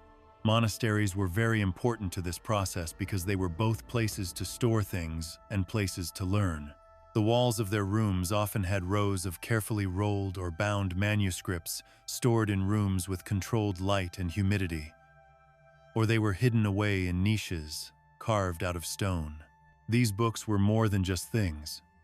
They were friends to think about, study, and pray with. Each book was a link in a chain that connected people today with the first people to see divine revelation. Monastic life gave the monks the discipline they needed to keep knowledge alive. Their daily activities, praying, copying, reading, and teaching, made sure that knowledge was not only kept, but also constantly interacted with, interpreted, and passed on accurately. Preservation was also a group effort that depended on networks of knowledge and trust. Scribes and monks often worked together to make sure their work was correct by reading each other's work, comparing manuscripts, and fixing mistakes. Communities shared stories, teachings, and liturgical practices, which made copies of each text that were safe from being lost. The fact that so many people were paying attention to the knowledge being preserved made it even more important. It showed that sacred texts were a communal inheritance that each generation was responsible for and cared for. Ethiopia became a living archive through this collaboration, a place where ancient wisdom was not only kept, but also put into practice every day. The physical and spiritual settings of these preservation efforts also helped keep the texts safe. A lot of monasteries were built in places that were hard to get to and safe from both natural and human dangers. Because these places were so far away, scribes and monks could fully focus on their work and study. The silence, which was only broken by the sounds of nature or the ringing of bells, became a place for focus and devotion. In these kinds of places, copying or reciting a text was more than just a chore. It was a way to meditate and connect with the wisdom in each line and understand what it meant for the past, present, and future. Pictures, symbols, and illuminations added another layer of protection by encoding meaning in both words and pictures. Every decorative element, which was carefully drawn and colored, had a religious or moral meaning that reinforced the lessons in the words themselves. These visual cues helped keep understanding going, even as languages changed and dialects changed. They were a bridge across time and culture. They let generations of readers access not just the literal meaning of the texts, but also their spirit, making sure that meaning lived on with form. The Ethiopian way of preserving history, which balanced oral and written transmission, made a system that was very strong against the changes that history brought. Physical manuscripts could be destroyed by invasions, natural disasters, or social unrest, but memorization, communal practice, and careful transcription made sure that knowledge lived on. For generations, scribes and teachers knew that their job was more than just what was happening right now. They were keepers of knowledge, protectors of insight, and messengers of a vision of the world that was in line with both moral order and cosmic awareness. Their work helped Ethiopia keep a canon and a spiritual view that were mostly unaffected by later outside influences. This gave us a rare look into the ancient biblical worldview. The effects of these preservation methods can still be seen today. Manuscripts carefully kept in monasteries, chants repeated in holy halls, and rituals done at the right time all show that devotion and care have been passed down through the ages. The hard work of scribes and the collective memory of generations have kept biblical texts intact, so that people today can see them not as old relics, but as living, breathing carriers of meaning. The stories, lessons, and cosmic awareness in these texts still help, inspire, and connect people to a tradition that links heaven and earth, the past and the present, and the divine and the human. Ethiopia's sacred texts are different from other Christian texts. They give us a glimpse into a tradition that has grown and changed over time with great strength and stability. The Ethiopian Orthodox Church kept a canon of 81 books that are not found in most Western traditions. This is different from the Roman or Protestant Bibles, which went through hundreds of years of debate, selection, and revision. The Book of Enoch, the Book of Jubilees, and the 3 Maccabean books are examples of texts that give us insights into biblical history, cosmology, and moral teaching that we don't find anywhere else. In this preservation, Ethiopia protects not only scripture but also a worldview that is linked to Second Temple Judaism and early Christian thought. It also has its own interpretations and details that are unique to its tradition. The Roman Catholic and Protestant Bibles contain many of the same canonical texts, but they also show how theological decisions were made during times of church consolidation and doctrinal debate. Over time, councils and scholars decided which texts should be included or left out, and the canonical boundaries changed to reflect new orthodoxies. Ethiopia's canon, on the other hand, grew up in a place where people were cut off from each other and from other cultures. This allowed it to keep texts and ideas that were later lost or pushed to the side in other places. The outcome is a Bible that retains a wealth of historical, moral, and cosmic narratives, safeguarding the profundity of early Jewish and Christian thought without the disruptions of political or theological revision. One of the most noticeable differences is the inclusion of the Book of Enoch, which has a big impact on how people think about angelic hierarchies, the Watchers, and the relationship between heaven and earth. This book is mostly not included in Western canons, but it gives Ethiopians a look at the cosmic framework that underlies many biblical stories. Enoch's visions, travels through the heavens, and detailed accounts of divine order teach moral and spiritual lessons in a cosmic context. They give readers a sense of how the universe is put together and where people fit in. Such viewpoints shed light on parts of the Bible that might otherwise seem broken or unclear, giving Ethiopians a better understanding of biblical history and how God interacts with people. The Book of Jubilees also tells the stories of Genesis and Exodus in a chronological and moral way, focusing on covenant, law, and ritual observance to show how God is in charge and people are responsible. Roman and Protestant Bibles include the main stories, but they don't give the same detailed information about time, moral causality, and divine instruction that Jubilees does. In Ethiopian tradition, these texts serve not only as historical records, but also as interpretive frameworks, offering moral and cosmic perspectives for comprehending human experience. Ethiopians stay connected to the way people thought in ancient times through these books. They still have ideas about ethics, social structures, and spiritual life that were once common but are now only found in a few traditions. The addition of the 3 Maccabean books makes Ethiopia's canon even more unique. These texts, which are not found in other Christian Bibles, tell stories of moral heroism, divine justice, and standing up to oppression. They use stories to teach spiritual lessons that encourage moral behavior and divine accountability. These books are different from Western texts in that they mix storytelling with moral lessons, cosmic awareness, and thinking about what it means to be human.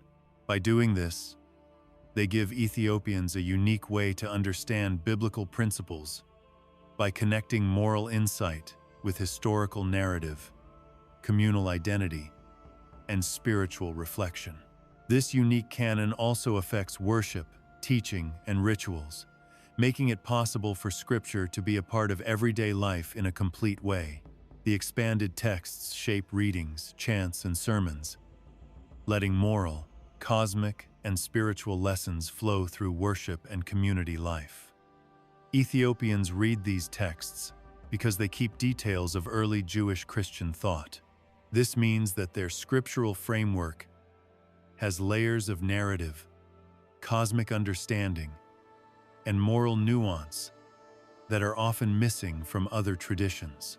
In Western Christianity, where the canon has been simplified, some of these lessons are either shortened or not included at all. This shows how preservation affects both spiritual understanding and practical use. The difference is not just in the content, but also in the way people see the world. The Bible from Ethiopia talks a lot about how everything is connected: heaven and earth, divine instruction and human action, and generations that remember sacred history. The Roman and Protestant traditions, on the other hand, are rich in their own ways, but they often focus on textual authority, doctrinal accuracy, and the improvement of theological systems. Ethiopia's method combines preserving history with cosmic and moral awareness, making reading Scripture a living, breathing experience that is scholarly, ritualistic, and deeply human. It is a canon that makes people think about the effects of their choices, the rhythms of divine order, and the moral rules that govern everyday life. Additionally, Ethiopia's texts provide information that sheds light on stories that have been only partially recorded in other places. Angels, cosmic structures, early human history, and divine interventions are depicted with a clarity and profundity frequently lacking in Western editions. For example, the subtleties of the Watcher's influence, the birth of the Nephilim, and the preservation of sacred knowledge through time are explained in ways that teach morals, and keep things going. These details help Ethiopians see Scripture as a story with many layers, linking the past and present, people and God, and actions and their effects in ways that are not common in other Christian traditions. The preservation of these texts also shows how Ethiopia's culture and geography shaped them. Ethiopian communities preserved their scriptural heritage through monasteries, oral tradition, and meticulous transcription, remaining unaffected by the theological debates and ecclesiastical councils that transformed Western canons. This continuity kept a moral and cosmic lens mostly intact for hundreds of years, so that readers and worshippers could read Scripture in the same way that early communities might have understood it. Ethiopia became a keeper of a vision that combines historical, spiritual, and cosmic aspects in a world where many things were changed, shortened, or lost. This vision gives us a view of the Bible that we don't often see anywhere else. When you look at these traditions side by side, you don't see a hierarchy. You see a difference in how they see things. The Roman and Protestant Bibles give clear and consistent teachings, while Ethiopia gives a sense of continuity, cosmic awareness, and moral depth. Every approach sheds light on Scripture in its own way, but the Ethiopian tradition keeps parts of the original worldview that are not seen or are not present in other Christian contexts. For those who want to learn more about the early universe of biblical thought, Ethiopia's canon is a rare chance to see a more complete and complex story, one in which heaven and earth, law and ritual, and human and divine existence are all connected in a very deep way. When looked at this way, it's clear that Ethiopia's scriptures are not just a bunch of texts. They are proof of preservation, continuity, and cosmic understanding. They contain lessons that go beyond doctrine and into the moral, spiritual, and practical aspects of life. They help us understand a biblical worldview that stresses moral responsibility, following God's plan, and knowing where we fit into the larger cosmic plan. Ethiopia protects a window into the past that might have been lost otherwise. Its canon still teaches, inspires, and guides its people in deep and lasting ways. The Book of Enoch has a big impact on Ethiopian theology. It affects not only how people think about God, but also how they think about moral responsibility and spiritual order. The portrayal of the angelic hierarchy, a heavenly order that controls the universe and mirrors the structure of divine law, is at the center of this influence. Enoch's visions describe the different levels and roles of angels, each with its own set of duties, responsibilities, and areas of influence. The structure is both complex and full of meaning, showing Ethiopians how divine governance interacts with earthly life. It includes archangels who keep the universe in balance, and lesser angels who guide human affairs. These teachings invite the faithful to think about the balance between human choice and divine orchestration. They also remind us that the spiritual and material worlds are connected in ways that require respect, thought, and moral attention. The angelic hierarchy is not just a concept in Ethiopian religious practice. It is a real thing that shapes worship, rituals, and personal devotion. Monks and priests often say prayers that call on certain angels, thanking them for their help in guiding, protecting, and teaching people. Artistic representations, detailed manuscripts, and illuminated icons further support this cosmology by giving worshippers visual clues that connect them to the unseen order that Enoch talked about. Children raised in this tradition learn about these heavenly beings through stories, songs, and rituals, which help them remember what they learned every day. Ethiopian theology makes the angelic hierarchy real and something people can experience, which keeps Enoch's teachings from being just a distant philosophical idea and instead makes them useful for spiritual and moral living. The idea of divine law, which Enoch saw in his visions, is also a big part of Ethiopian theology. Enoch's writings talk about a set of cosmic rules that control behavior, morality, and human fate. These rules show a universe where every action has a result, and every choice echoes through time. These laws are not just meant to punish people, they also teach them how to live in a way that is in line with God's will. Ethiopian religious practice incorporates these principles through education, ritual, and moral instruction, stressing that adherence to divine law is intrinsically linked to spiritual development and the welfare of the community. Observing festivals, engaging in prayer, and following ritual schedules are regarded as methods of aligning with these laws, fostering a tangible experience of the cosmic and moral order that Enoch describes. Another important part of Enoch's influence is his prophetic visions. Enoch sees how divine justice works, what happens to souls, and how human history unfolds as he travels through the heavens. These visions help Ethiopians understand how creation goes on, what happens when people don't obey, and what happens when people do the right thing. They also give a story structure that makes it easy to remember and understand complicated moral and spiritual lessons. Tales of heavenly observation, divine judgment, and the interaction between angels and humans exemplify the profound cosmic awareness inherent in Ethiopian theological discourse, providing a framework for believers to interpret both scripture and lived experience. The incorporation of Enoch's teachings into religious practice is manifest in the organization of worship, the cadence of monastic existence, and the emphasis of ethical education. Many daily prayers mention angels, and liturgical calendars line up with cosmic events described in Enoch. This shows how time, ritual, and spiritual observation are all connected. Angel teachings and the interpretation of visions both give people moral guidance that shapes how they act in their communities. This guidance encourages people to act in ways that promote justice, compassion, and loyalty to divine principles. Ethiopian theology makes the abstract ideas of Enoch into a real, guiding presence that shapes how people think about the universe, morality, and their own responsibilities.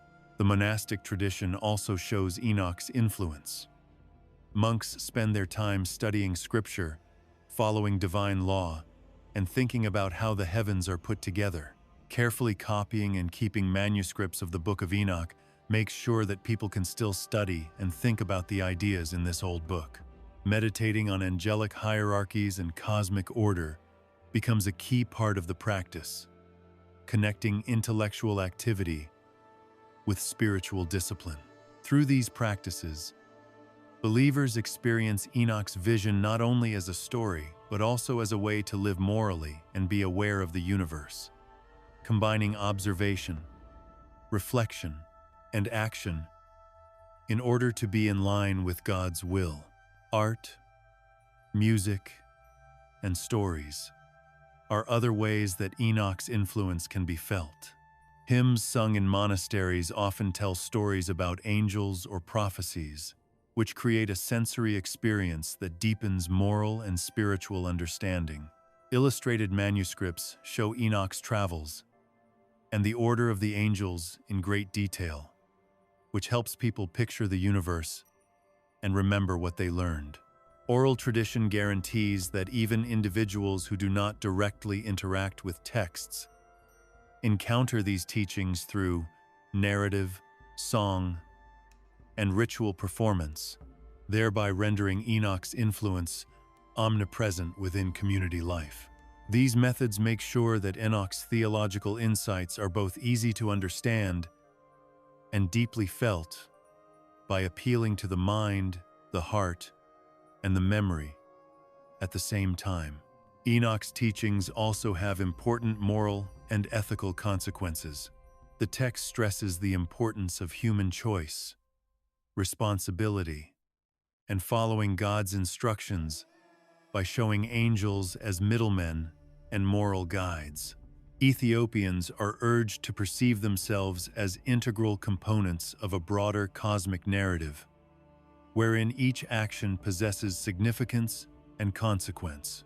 Incorporating these principles into rituals, education, and community life creates a society where moral awareness is developed not only through rules, but also through lived experience, guided reflection, and engagement with the stories of heaven and earth. Enoch's visions also show that divine justice is unavoidable, and that creation has its own order. In Ethiopian thought, this supports the idea that people have the freedom to act, but their choices have an effect on a larger moral and cosmic level. Following divine law, taking lessons from angels, and thinking about prophetic visions all help us understand morality, history, and spiritual duty in a clear way. The Book of Enoch serves as both a cosmological map and a moral compass, providing guidance that reaches from the heavens to the human heart, profoundly and permanently influencing thought, practice, and belief. The Ethiopian Church has made sure that the teachings in the Book of Enoch continue to shape not only religious thought, but also everyday life by carefully preserving the book. People who go to church learn about a theology that connects the seen and unseen, the human and divine, and life on earth with the order of the universe. Angels are not far-off symbols. Divine law is not an idea, and prophetic visions are not stories that have been lost. They are part of the daily lives of the faithful, giving them constant opportunities to think, get advice, and learn about right and wrong. In this integration, the Book of Enoch retains its lasting influence, profoundly impacting Ethiopian theology and religious practice with clarity, depth, and a subtle, enduring reverence for celestial mysteries and human moral obligations. Long before the well-known stories of the Messiah appeared in later Christian texts, the Ethiopian canon kept visions and prophecies that hinted at the coming of a divine savior. These were mixed in with the universe's moral and cosmic stories. The Book of Enoch and the Book of Jubilees, especially, give us a look at how people used to think about messianic expectation. They show a person who would be righteous, have divine authority, and keep promises made in the past. In Enoch, the Messiah is not only a human leader, but also an agent of cosmic order. Angels look forward to his arrival, and visions of the heavens predict it. These texts convey a sense of inevitability, of divine plan, gradually unfolding, where each event in history, from the actions of humanity to the intervention of celestial beings, contributes to the eventual realization of salvation and justice. The messianic visions in Enoch are impressive because they are so detailed and wide-ranging. Enoch himself, taken up to heaven, sees scenes of judgment and the final setting up of righteousness on earth. Angels show how time is structured, how the universe is ordered, and how God's will is carried out. All of these things point to a time when a Savior will bring balance and order back to the world. This Messiah is depicted as deeply intertwined with the law, ethics, and cosmic balance, emphasizing a vision of salvation that is both comprehensive and specific. The prophetic perspective of Enoch underscores not only the salvation of humanity, but also the restoration of cosmic order, indicating that the advent of the Messiah will reverberate throughout creation, influencing both the visible and invisible realms. The Book of Jubilees adds to these visions by putting messianic prophecy in a historical and genealogical context. Jubilees tells the story of the lineage of good people, the making of covenants, and the following of God's laws. It builds up to a figure who will be the embodiment of all that is good and holy. In this context, the Messiah is not only a savior, but also the end of human obedience and God's promise. By drawing links between generations, Jubilees sets up the messianic expectation as the logical and moral endpoint of history, where human faithfulness and divine planning come together. Readers and worshipers are encouraged to acknowledge the connection between the holy past and the foretold future, recognizing that the arrival of the Messiah is intricately linked to the essence of creation and human efforts. In the Ethiopian tradition, what stands out is how these prophecies are linked to angels and a sense of the universe. Angels are frequently portrayed as the emissaries and interpreters of divine law, directing humanity towards the acknowledgement of the impending Savior. In some parts, they talk about the effects of sin and the benefits of following the rules, saying that the Messiah's arrival is both a reward for doing the right thing and a way to fix things that are out of balance. This combination of heavenly teaching and prophetic expectation gives Ethiopian theology a unique depth. It shows that the fulfillment of prophecy is not just a one-time event in history, but a process guided by moral, spiritual, and cosmic principles. This messianic awareness is shown in Ethiopian liturgy and ritual practice. When people read from Enoch or Jubilees, they are reminded of the ultimate promise of justice and redemption, which strengthens their sense of moral duty and hope. Celebrations, prayers, and teachings often show how prophecy has continued throughout history, linking old visions to modern spiritual life. This ongoing involvement makes sure that the hope for the Messiah is not vague or far away, but rather a part of the daily rhythm of devotion and community. The faithful see these texts as guides that give them both inspiration and direction. They shape a way of seeing the world in which God's promise and human action are one and the same. The prophetic imagery is bright and full of meaning, which helps people learn moral and spiritual lessons while also stimulating their imaginations. The Messiah is described in Enoch as a light that brings to light hidden truths and a person who will make things right and bring order to heaven and earth. This imagery serves many purposes. It calms, teaches, and lifts, giving a vision that touches both the heart and the mind. Jubilees, on the other hand, puts the Messiah in the context of lineage and covenant. It shows how God's plan has unfolded over generations and how individual choices fit into a larger, cosmic, and historical plan.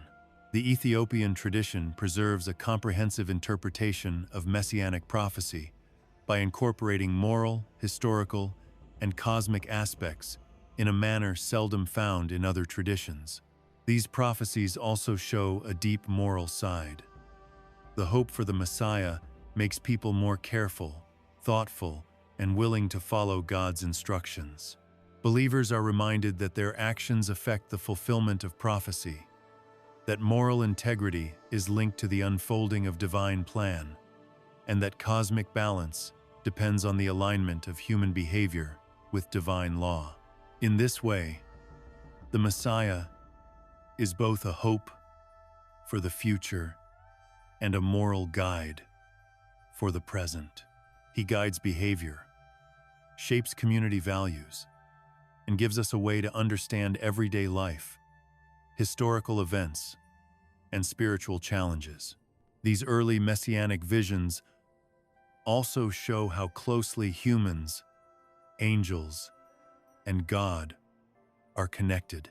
The stories show that the faithful, the righteous, and the heavenly beings are all actively involved in getting ready for redemption.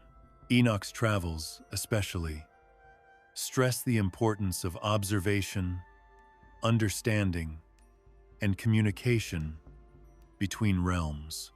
This shows that prophecy is not something that happens on its own, but rather involves all levels of existence. The eventual coming of the Messiah is the result of human choices, angelic guidance, and divine orchestration. This shows that in the universe, moral and spiritual alignment is very important. The richness of these texts comes from how they can give people hope and moral clarity, while also putting people in the context of a bigger cosmic plan. They remind readers that prophecy is not just a prediction. It is a way to understand purpose, responsibility, and how life, law, and divinity are all connected.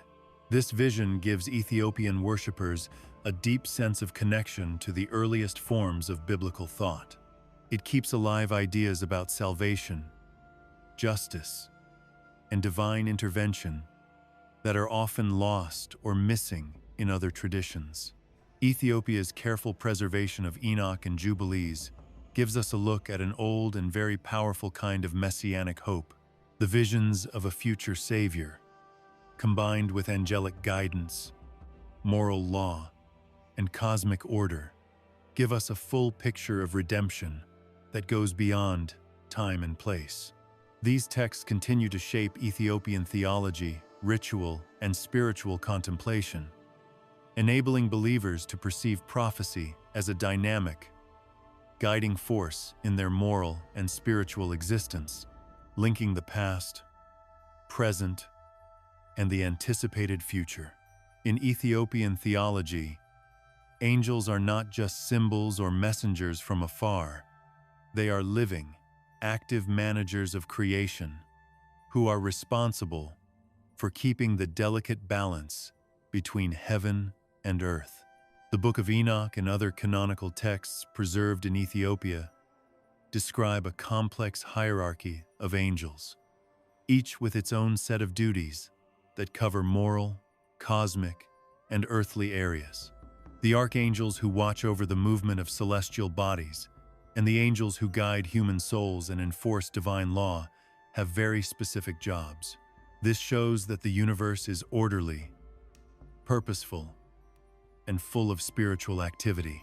In this view, angels act as go-betweens between God and people, making sure that creation works according to God's plan, while also giving people guidance, protection, and instruction.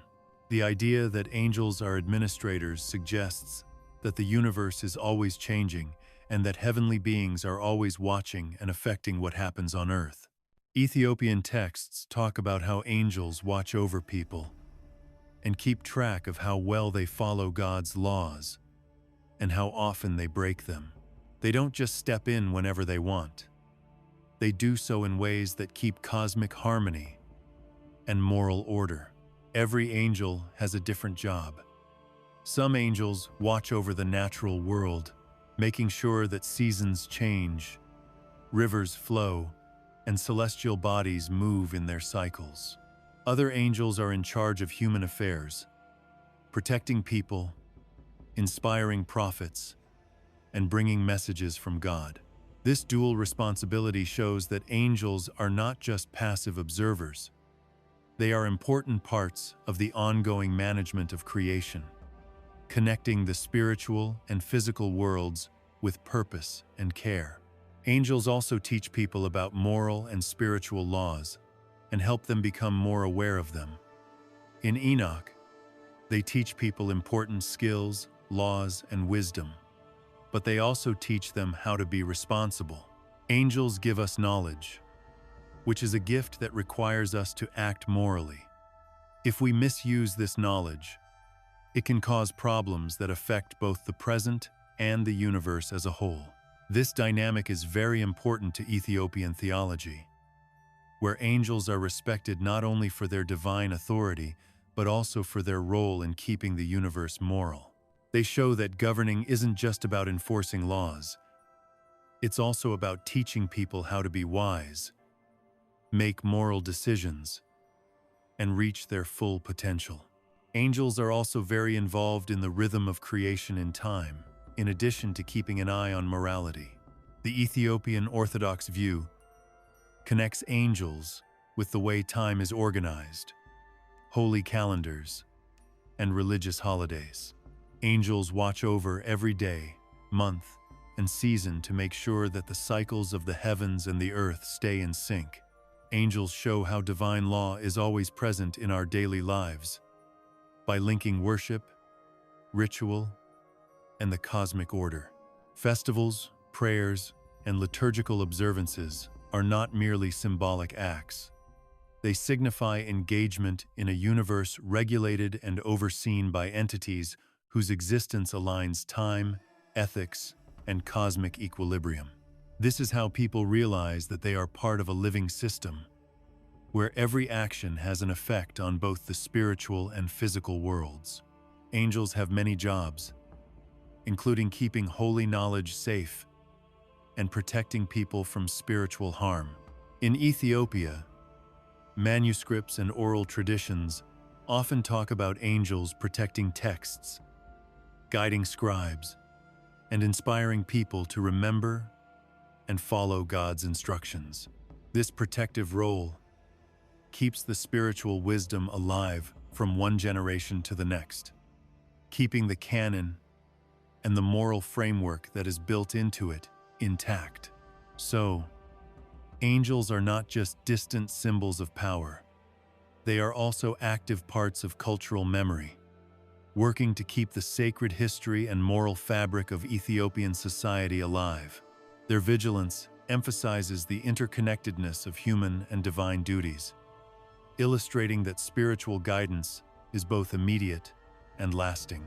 Ethiopian theology depicts angels as instruments of justice, tasked with maintaining divine order through the observation of human actions and the facilitation of the repercussions of decisions. They serve as intermediaries in the execution of divine justice, guaranteeing that recompense and reprimand are suitably correlated with conduct. This idea puts angels in the roles of both protectors and moral enforcers, showing a universe where moral law and cosmic administration are one and the same. Through these roles, believers know that the universe is not random or chaotic. Instead, it is run by beings whose presence makes sure that order, balance, and justice are always present, both in the seen and unseen worlds. Ethiopian art, music, and stories help people see angels as living, active beings. Manuscripts depict angels in intricate hierarchies, delineating their roles, responsibilities, and interactions with humans. Monastic chants often tell stories about their roles and actions, turning abstract theological ideas into vivid sensory experiences that touch worshippers on all levels, emotionally, intellectually, and spiritually. Storytelling, which has been passed down through the years, shows that angels are not distant or uninterested. They are very involved in human affairs, guiding, teaching, and watching over us with care. Through these cultural expressions, Ethiopians come to believe that angels are real and always working to keep life, law, and cosmic harmony going. Angels are also thought of as messengers of God's will, bringing about God's plans in the world. They watch over natural events, encourage people to be creative, and affect the results of moral choices. In this way, they show how spiritual governance works on many levels by being both in charge and responsible. Their active presence makes the universe feel alive, organized, and full of meaning. So, human actions are never separate. They are always part of a bigger, moral, and cosmic network. Angels watch over, guide, and carry out consequences to make sure that the divine plan keeps going. The Ethiopian focus on angels as administrators shows how the cosmic, moral, and spiritual parts of life are all connected. Angels are in charge of the movement of celestial bodies, teaching people about moral law, keeping sacred texts safe, and keeping temporal cycles going. This makes a complete system where each role is important.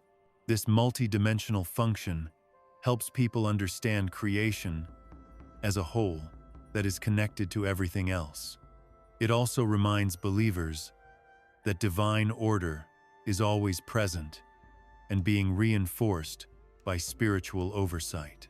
People are asked to consciously take part in this order by following the advice of these heavenly administrators and making sure that their actions, rituals, and moral choices are in line with it. Angels make sure that creation stays in line with God's plan by watching, teaching, and intervening. Ethiopian theology depicts them as vigilant, engaged, and indispensable entities whose essence pervades all facets of existence and the universe.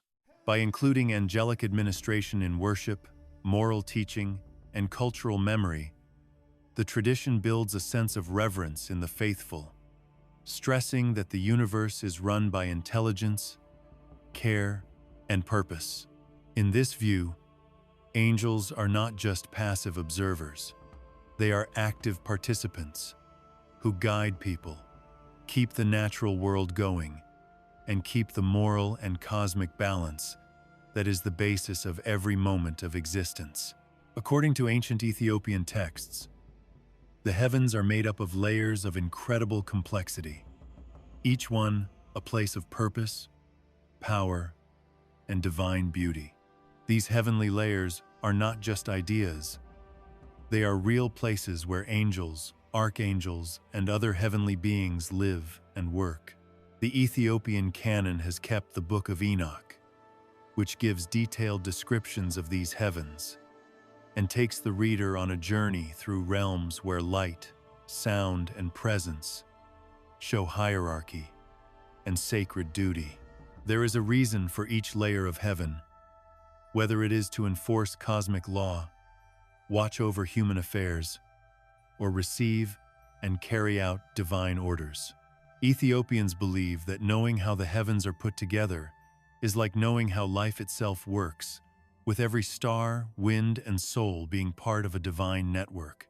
The lowest levels of heaven, which are closest to the earth, connect the human world to the divine cosmos.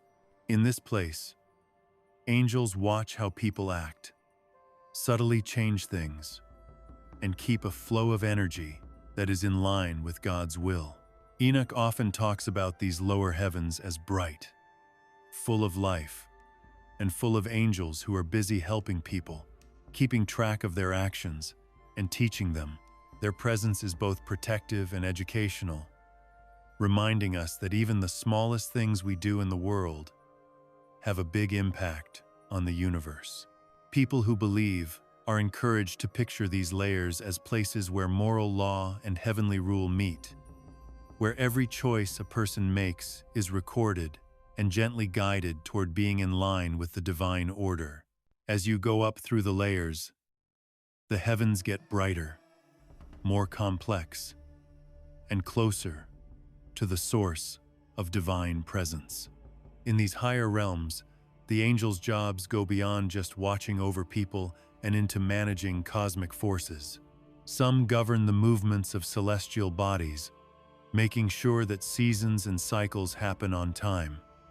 Others oversee the passage of time, the flow of energy, and the manifestation of divine law throughout creation. Enoch says that each layer vibrates with a different frequency of divine light and authority, making a hierarchy that is both ordered and alive. This shows a universe where sacred power is carefully spread out and balanced.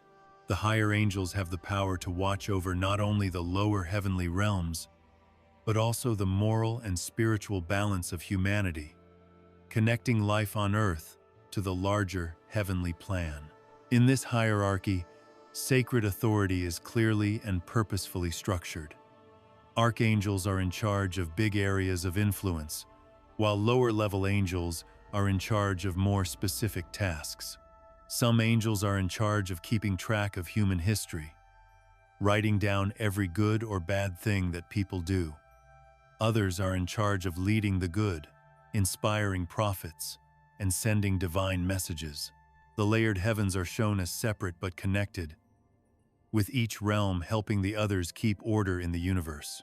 This vision encourages Ethiopians to view creation not as chaotic or arbitrary, but as a meticulously structured reality where divine authority is both present and discernible, even if not visible.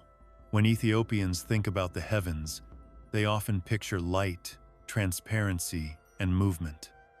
The lower layers shine with a soft light and flow with energy that reaches the earth. The upper layers, on the other hand, shine with concentrated divine glory. There are gates, floors that look like crystals, and huge areas of light that separate the layers. These suggest both boundaries and connections. Angels move through these worlds with a purpose, doing tasks that are described in both clear and poetic ways.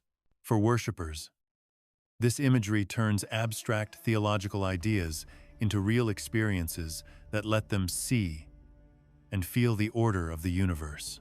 By meditating on these descriptions, believers can develop a sense of their position within a vast, living universe, where heaven is dynamic, organized, and closely connected to their own moral and spiritual path.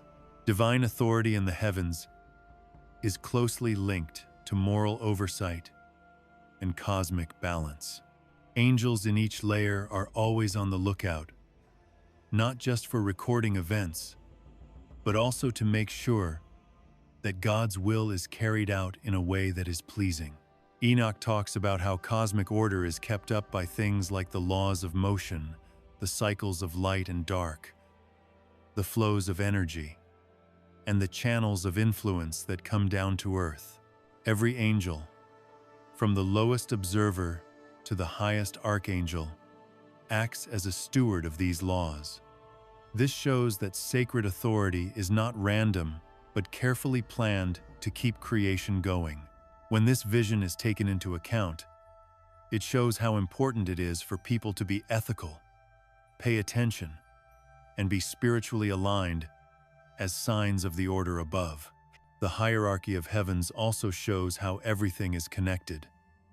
Even though each layer has its own people and responsibilities, energy and influence flow between them, showing that the universe is always changing. Prophets and righteous individuals, directed by angelic guidance, constitute this chain of influence, demonstrating that terrestrial existence is not isolated from celestial authority. This way of thinking makes people feel reverence, responsibility, and awe, because they know that their choices affect the moral and cosmic fabric. The heavens are not far-off ideas. They are real systems where God's power and human action meet. Rituals, liturgies, and art in Ethiopian culture support these ideas. Monks and priests use chants, hymns, and pictures of angels and heavenly hierarchies to bring to mind the layered heavens. Festivals and sacred observances correspond with celestial patterns, embodying the belief that time, morality, and worship are all in harmony with the cosmic order. Through these practices, the faithful experience the hierarchy of heavens as living reality, sensing the presence of angels and the structure of divine authority in both spiritual and material life. Ethiopians use their imagination, observation, and devotion to become more aware of the order of the universe. They find comfort and guidance in the knowledge that the heavens are organized, have a purpose, and are alive with spiritual agency. This vision of heavenly hierarchy, with its complex layers and clear lines of authority, helps us understand the universe as having order, purpose, and moral significance. Angels are intermediaries, observers, and administrators who make sure that everything in creation works according to God's laws. This heavenly structure weaves together time, space, morality, and human action, giving it a deep sense of coherence and continuity. People who believe are invited to see the universe not as random or chaotic, but as a living, active system where sacred authority is present, observable, and closely connected to their own lives, shaping their thoughts, actions, and spiritual experiences. The story of creation in Genesis has always interested people who believe, study, or are looking for answers. However, the version in the Ethiopian Bible has a depth and fullness that is often missing from Western translations. In Ethiopia, the Genesis story has more details, moral lessons, and a cosmic point of view that help us understand better where humans fit into the universe. These stories don't just tell what happened, they put creation in a web of spiritual, temporal, and moral realities. Angels, celestial hierarchies, and divine processes are essential to the unfolding of creation, underscoring that the cosmos is not merely physical, but also moral and spiritual, a living system sustained by both visible and invisible forces. The Ethiopian texts talk about how light, water, and land were made, as well as how heavenly cycles were set up to guide the actions of both humans and angels. For example, separating the waters is not just a physical act. It is also a moral and cosmic ordering that makes room for life to thrive under God's watchful eye. Angels watch every step of creation and write down, interpret, and sometimes even interact with what is happening. These details add depth to the reader's understanding of the divine plan, showing that creation has a purpose, is connected, and is guided by sacred law. The Ethiopian Genesis story about how humans came to be is more complex than just saying that Adam and Eve were the first people. It also shows that they were part of a fully realized cosmic hierarchy. Angels direct them, teach them, and watch over their decisions. The story stresses how free will comes with responsibilities and how knowledge and obedience are connected. When compared to the Western Bible, many subtle instructions, symbolic references, and angelic interactions are missing from the translation. This makes the story easier to understand and follow. Ethiopia keeps these layers, showing that the actions of early humans are closely linked to spiritual forces and cosmic balance. This gives the story a dimension that speaks to morality, history, and metaphysical awareness all at once. The Ethiopian version of the story of the Garden of Eden is a good example of this difference. The text tells us about the angels who protect the garden, what they do, and how they interact with Adam and Eve. Trees and plants have spiritual and symbolic meaning, and divine law is not only spoken, but also shown in the way that creation is structured and ordered. In Western versions, a lot of these descriptive and instructive details are either cut down or left out, which makes the story focus more on the human drama and less on the cosmic and moral aspects. Ethiopian tradition makes sure that readers understand the whole picture of creation, where everything, from heavenly bodies to earthly creatures, has a purpose and a connection. The Ethiopian Bible also has family trees and timelines that put people in a bigger cosmic timeline. The order of events, the ages of the patriarchs, and the way celestial and earthly events line up all show how God's plans and human history are connected. These additions show a worldview in which the passage of time is holy, regulated by divine law, and watched over by spiritual leaders. Western texts, on the other hand, often simplify genealogies and chronological information, putting the flow of the story ahead of the integration of cosmic and temporal frameworks. By keeping these details, Ethiopia keeps the idea that history is part of a living, ordered universe, instead of just a series of events that happen one after the other. The Ethiopian tradition also stresses the effects of breaking the rules and making moral choices in ways that connect actions on earth to the order of the universe. The fall of Adam and Eve is portrayed not merely as an individual occurrence, but as a disruption in the moral and spiritual framework of creation, witnessed and occasionally alleviated by angels. The effects are immediate and long-lasting, changing the balance between the heavenly and earthly realms. This interconnectedness highlights the moral aspect of Genesis, depicting humanity as collaborative stewards of creation.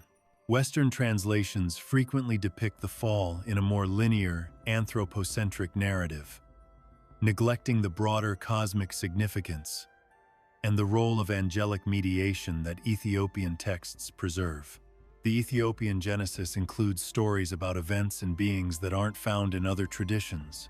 Some stories about early angelic teaching, interactions with people, and cosmic events help us understand creation better by showing that the universe is full of spiritual activity. These additions don't go against the main story. Instead, they add depth and texture that stimulate both the mind and the spirit. They make you think about how all living things are connected, what humans are responsible for, and how the divine and the created world are still connected. Ethiopia keeps a tradition alive by keeping these longer stories, which include morality, history, and cosmic awareness, into the basic story of life. It is also clear that these details are kept alive in ritual and liturgical practice. Ethiopian churches and monasteries stress readings and teachings that tell the whole story of creation, making sure that worshippers see the story as a living framework instead of a simple story. The timing of festivals and sacred observances is based on cosmic cycles mentioned in these texts. This shows how heaven, earth, and human activity are all connected. Through these practices, the fuller narrative of Genesis is not just a piece of scripture. It is also a guide for how to live morally, spiritually, and in community. It shows how God's will and human action are linked. When you compare the Ethiopian Genesis to Western versions, you can see that Ethiopia keeps not only the words, but also the worldview, moral structure, and cosmic sensibility of ancient texts. Angels, cosmic order, moral causality, and spiritual instruction are all important parts that come together to make a rich story that affects every part of spiritual life. In this way, the Ethiopian canon protects the fullness of biblical history by giving us a glimpse into a world where divine authority, human responsibility, and cosmic balance are all connected. Through these preserved stories, readers and worshippers can see a vision of creation that is wide-ranging, morally sound, and spiritually deep. The Ethiopian Bible encourages people to see the universe as a living, organized, and holy place, where people's choices have effects that go beyond what they can see and feel, affecting both spiritual and earthly realms. By keeping these details, Ethiopia makes sure that the Genesis story is not just a story about beginnings, but also a way to understand the nature of existence, responsibility, and divine governance. Believers all over the world have been fascinated by the story of Noah and the flood for a long time. However, in the Ethiopian tradition, the story is told in a way that goes beyond the simple story of rising waters and survival. Ethiopians see the flood as more than just a historical event.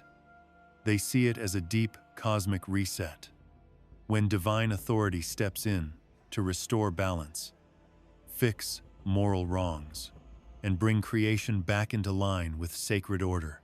Noah is not only a good person, but he is also a spiritual steward who was chosen to protect life and wisdom in the midst of chaos. His faith, obedience, and perseverance show that people can still follow God's will, even when everything around them seems to be falling apart.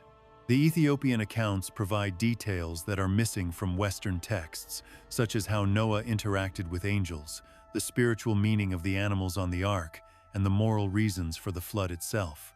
Angels are shown as guides and witnesses who make sure that life is preserved and that the cosmic plan is carried out perfectly. The ark is not just a way to stay alive.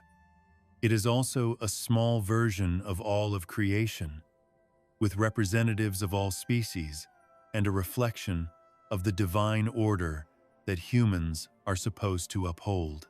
This depiction transforms the narrative from a mere account of disaster into a contemplation of responsibility, stewardship, and the moral administration of existence within a universe regulated by spiritual law. Noah's life before, during, and after the flood shows how human choices and God's control work together. He gets advice on how to build the ark, which animals to choose, and when to do things, which shows how precise and deliberate divine instruction is. Ethiopian texts go into more detail about Noah's spiritual training than simpler stories do, showing that his journey is both physical and moral. He needs to show that he is wise, patient, and able to make good decisions, which are just as important for survival as his practical skills. The flood changes Noah in this way, turning him into a vessel of divine purpose that can bring back order to a world that is temporarily out of control. The flood's cosmic effects go beyond people, showing how fragile the balance is between the physical and spiritual worlds. Ethiopian tradition says that natural things, celestial cycles, and moral order are all connected. The flood is a way to reset all three. Rain, rivers, and seas are not just destructive forces. They are also signs of God's power, ways to bring balance back, and reminders of how much we need sacred law. Ethiopia keeps this wider view by seeing the flood as a complex event where the effects of moral failure are reflected in the natural and cosmic order, and restoration needs both divine action and human cooperation.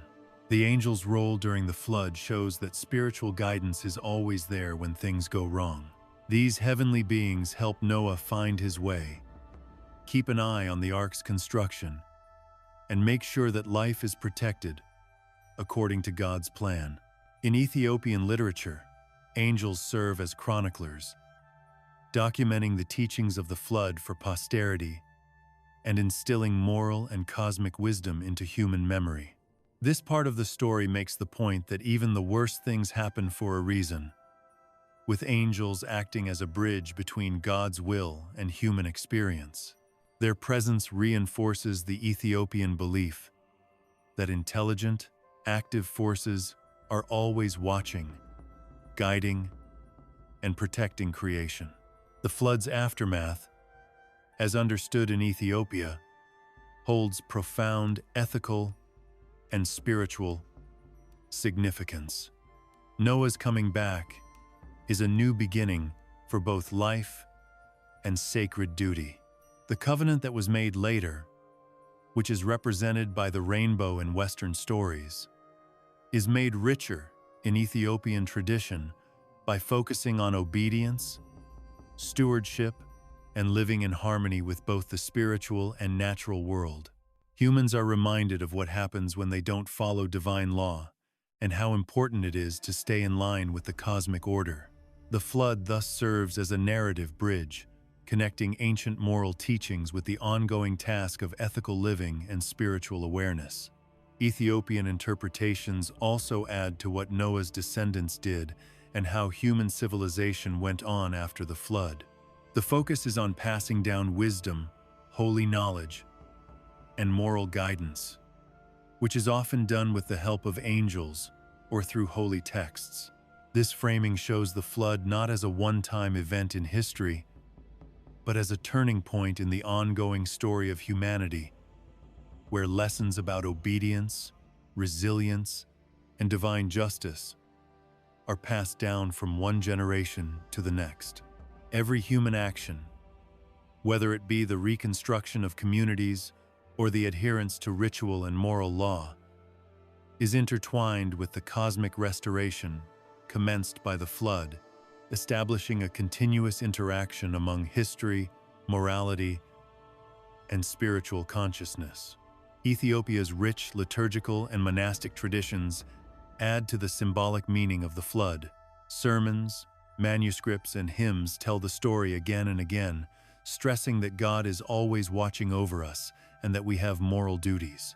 Rituals honoring Noah and the flood frequently correspond with natural cycles, indicating a comprehension that spiritual memory and cosmic order are interconnected.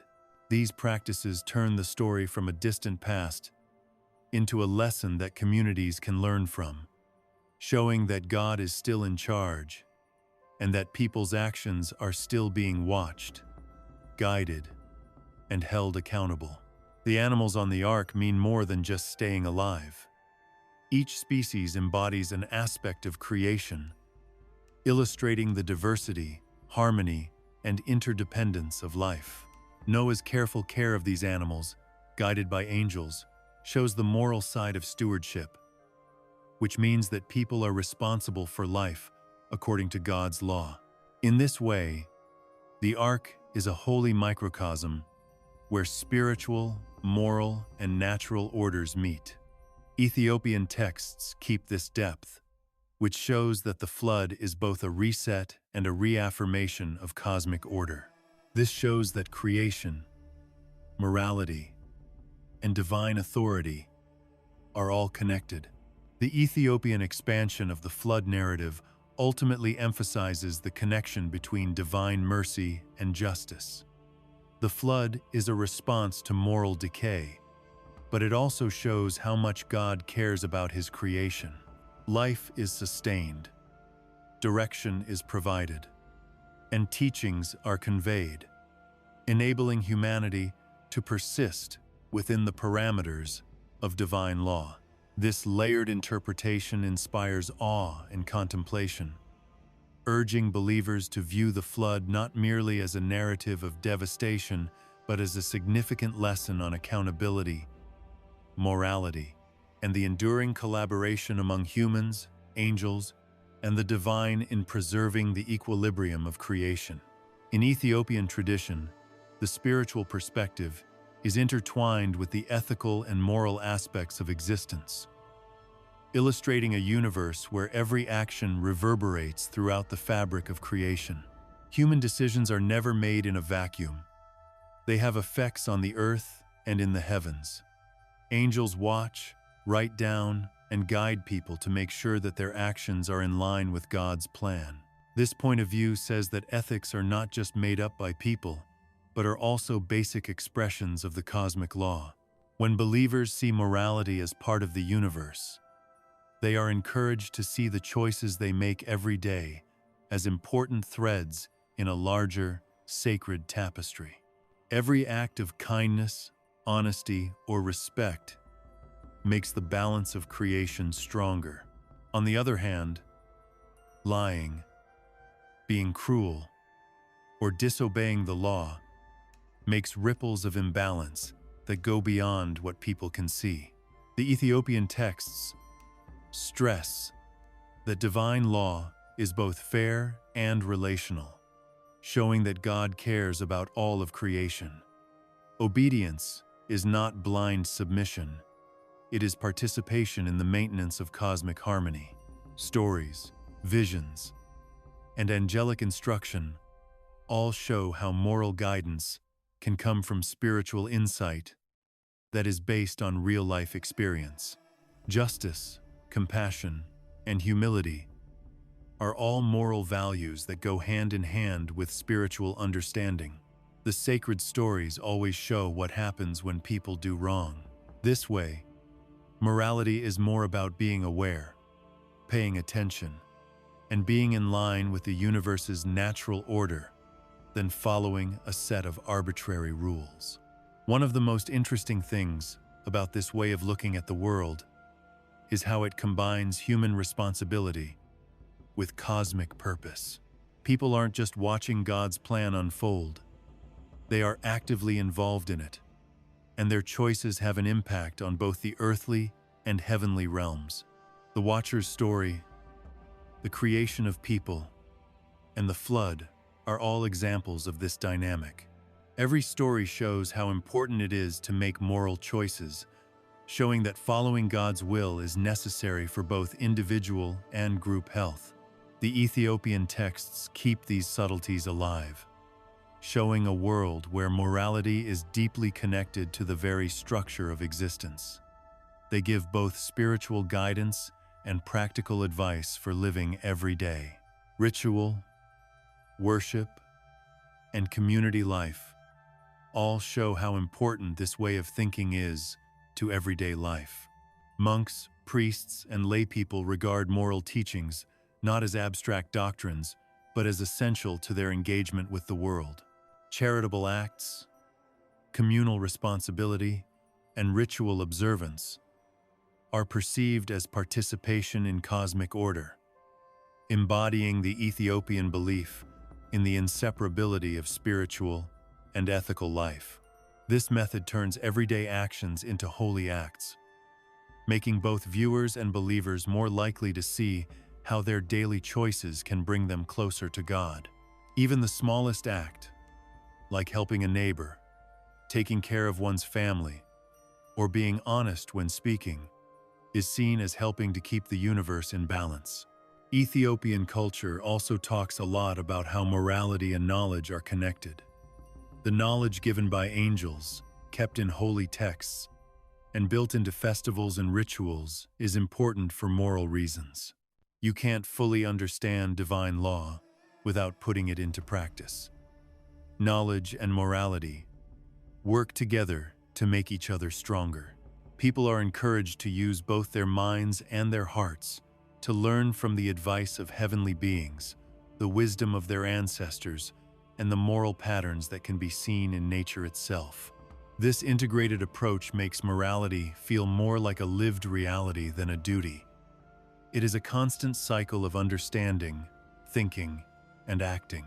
The spiritual worldview maintained in Ethiopia is intricately woven with examples and symbolic narratives that demonstrate the interaction of morality, divine intention, and cosmic order. Tales of righteous people, prophets, and even angels show how moral choices can affect not only the present situation, but also the spiritual balance of the universe. Angels serve as both messengers and overseers, making sure that moral laws are followed and that people get help when they need it.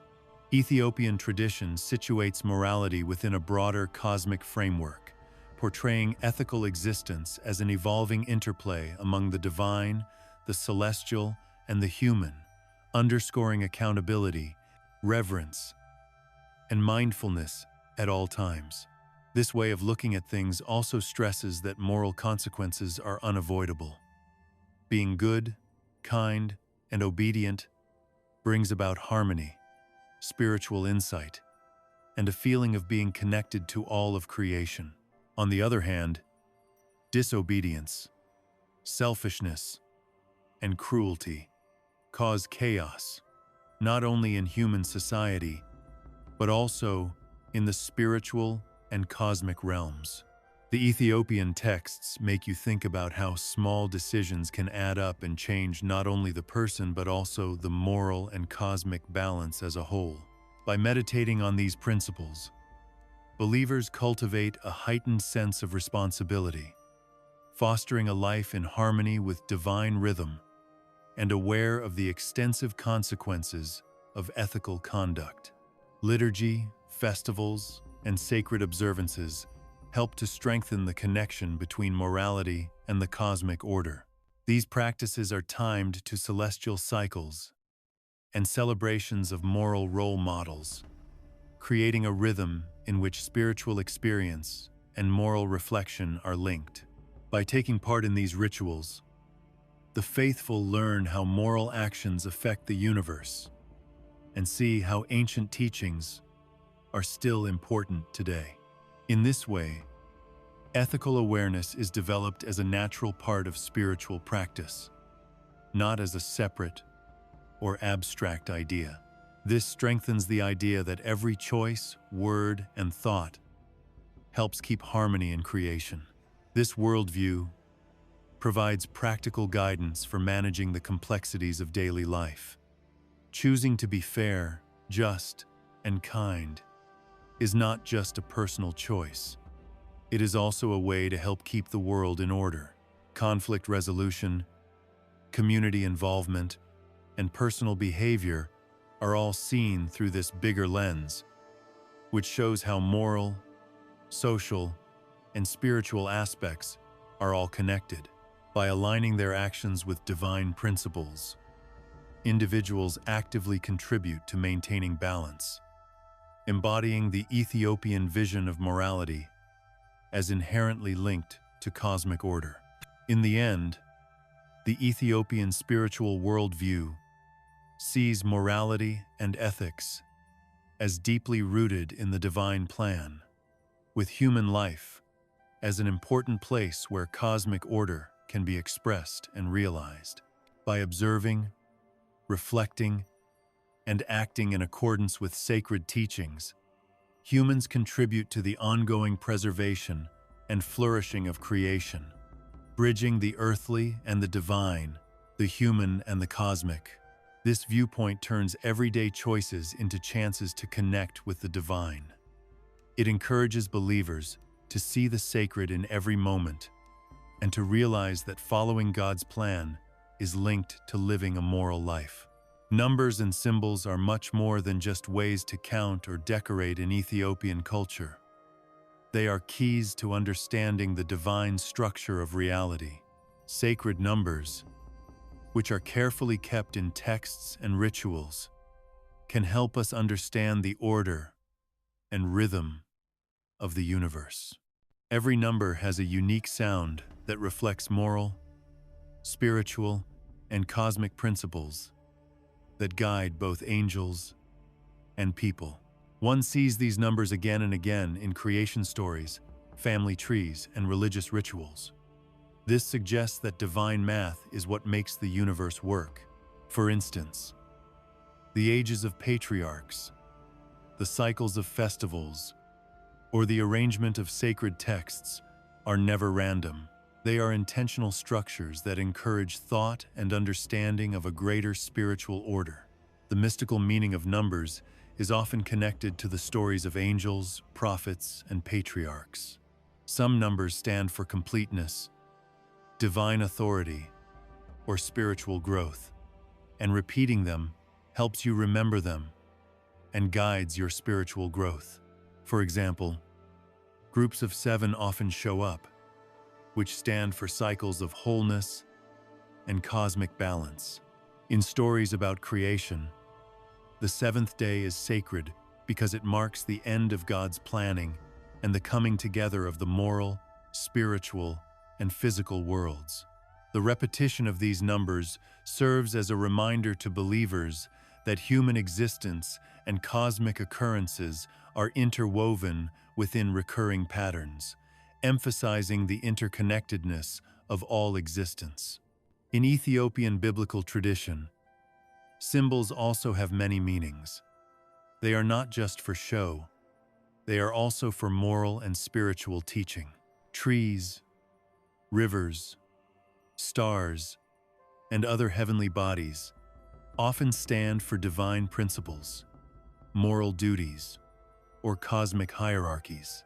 Angels, for instance, are shown with symbolic traits that show what they do, what they are responsible for, and what powers they have in the divine order.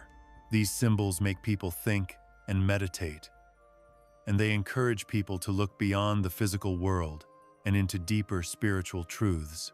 By interacting with these symbols, one learns to see creation as a text, a living script that teaches morals, the order of the universe, and the flow of God's will. There are often connections between mystical numbers and symbols that make them more spiritually powerful. For instance, festivals are planned around both the calendar and sacred numerology, so that earthly events match up with heavenly ones. The Ethiopian calendar uses symbolic numbers that relate to cosmic events, farming cycles, and spiritual milestones. This shows how deeply time, space, and spirit are connected.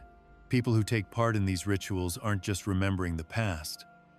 They're also taking part in cosmic order by being mindful of the symbolic and numerical structures that make up the rituals. Numbers and symbols not only help with rituals and moral behavior, but they also help us understand holy texts. There are often patterns of numbers, geometric images, and symbolic references in passages from the Book of Enoch, Jubilees, and the Maccabean that help us understand deeper truths. These parts aren't random. They were carefully chosen to teach moral lessons, show spiritual hierarchy, and explain the structure of the universe. A mountain could stand for divine authority, and the same number repeated could stand for cycles of learning, judgment, or grace. To understand these things, you need to pay attention, think about them, and get involved with the tradition. This is a meditative way to gain spiritual insight. Angels are often linked to certain numbers or symbols, which show how they help with governance, teaching, or watching. Some numbers are linked to angels who watch over justice, while others are linked to angels who guide the natural world or give people divine wisdom. Symbols in Ethiopian texts, like light, heavenly paths, or the placement of holy objects, often match up with angelic roles.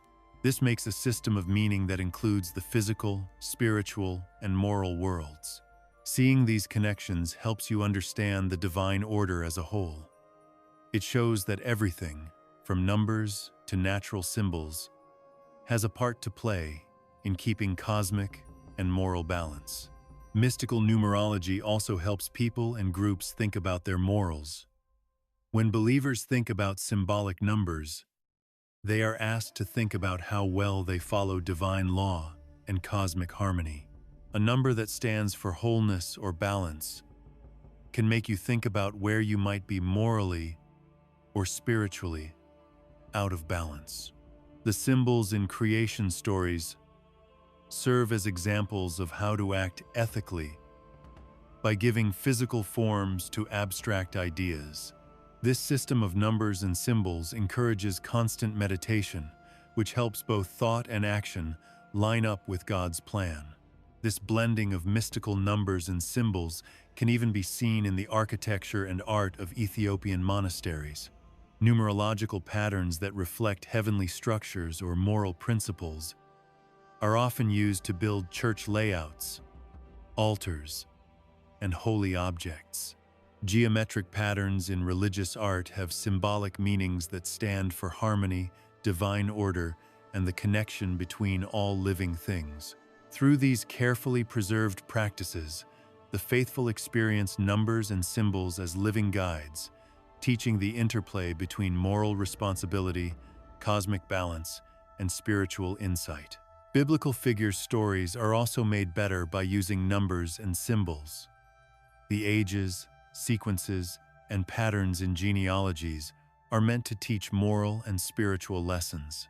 For example, the lifespan of a patriarch may have hidden meaning that shows cycles of spiritual growth or divine testing.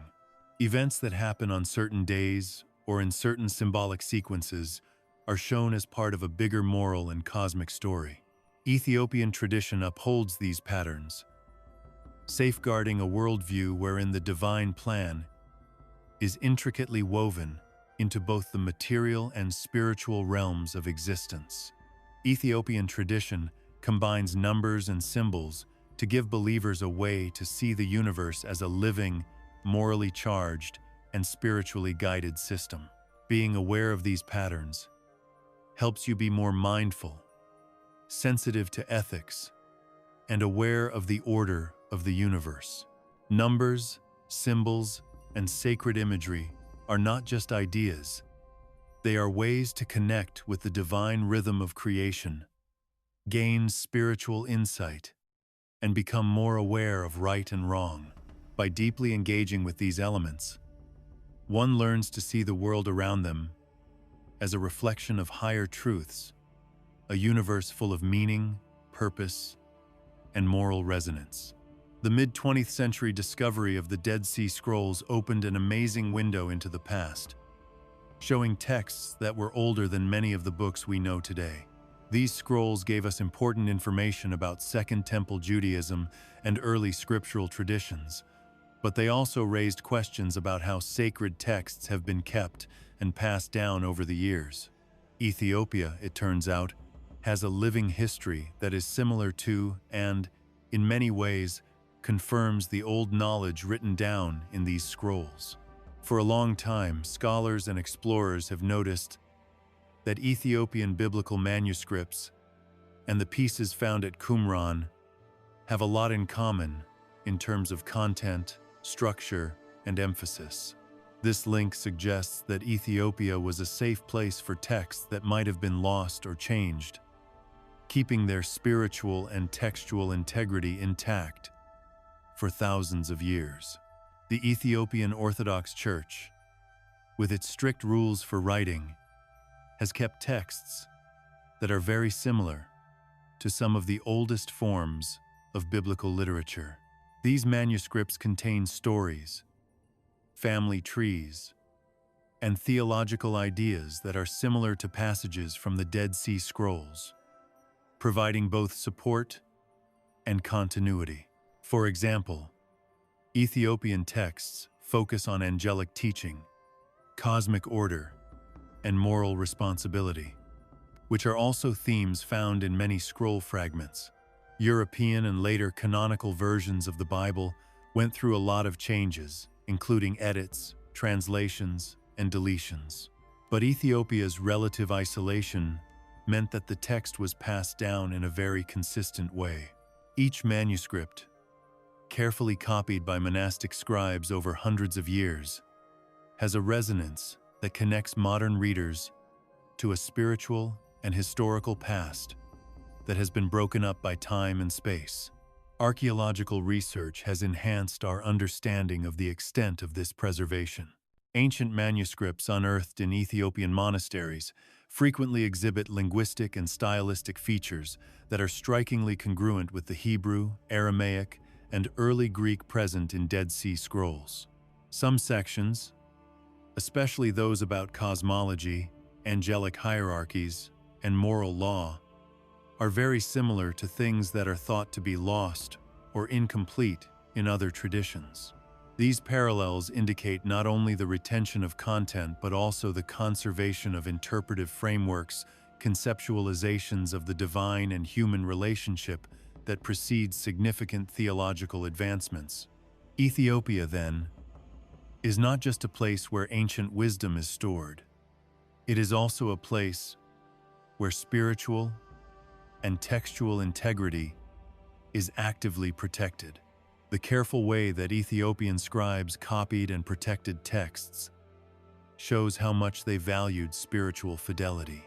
Monasteries often served as places of learning and protection, where scribes spent their lives memorizing, copying, and commenting on texts. This process made sure that both the words and their spiritual meaning were passed down without any changes. In some other places, political, cultural, or religious pressures caused texts to be changed or left out. In Ethiopia, on the other hand, communities put a high value on staying true to the original divine message. When scholars compare Ethiopian manuscripts to the Dead Sea Scrolls, they find that the structure, themes, and even language are very similar. This supports the idea that Ethiopia is a living time capsule for biblical tradition. The Book of Enoch is one of the texts that have been kept in Ethiopia that best shows this continuity. The Qumran scrolls contain parts of Enochic texts that are similar to the Ethiopian versions. These include detailed stories of journeys to heaven, orders from angels, and moral lessons.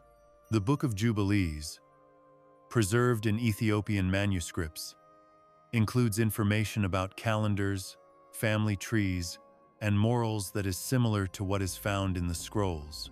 These connections point to a transmission that spans centuries and countries, with Ethiopia keeping a line of textual fidelity that keeps parts that have been lost or changed in other places. By examining these parallels, one acquires not only historical understanding, but also an insight into the spiritual perspectives that shaped ancient societies, which have been preserved in a territory largely unaltered by external influence. Ritual and liturgical practices also show how things have stayed the same.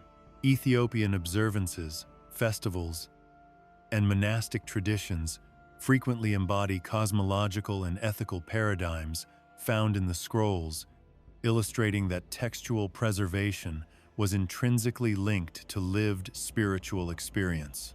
Monks and religious leaders not only protected the texts, but they also lived by what they taught through prayer, ritual, and their everyday behavior. This combination of textual and practical fidelity made sure that the knowledge was not just theoretical, but also had a real impact on community life, moral choices, and spiritual understanding. Ethiopia has kept a very real link to ancient biblical worldviews by preserving both written and lived traditions. The comparative analysis of Ethiopian manuscripts and the Dead Sea Scrolls elucidates theological subtleties that might otherwise remain concealed. For instance, themes of divine justice, angelic oversight, and human responsibility appear with remarkable regularity, suggesting a common, moral, and cosmological framework. Specific genealogical records, explanations of festivals, and accounts of sacred events exhibit remarkable alignment, affirming that Ethiopian texts are not isolated or derivative, but integral to a broader ancient tradition. These similarities show that Ethiopia kept a fuller view of the Bible, with both narrative detail and interpretive depth, while the wider biblical canon was changed and simplified. Also, the fact that these texts have survived shows how important geography and culture are for preservation. Ethiopia's mountains, relative isolation, and strong monastic communities made it possible for sacred manuscripts to survive even when things were going wrong in other places for hundreds of years. While other areas went through conquests, migrations, and the standardization of beliefs that often led to loss or change, Ethiopian communities put protection, copying, and study first.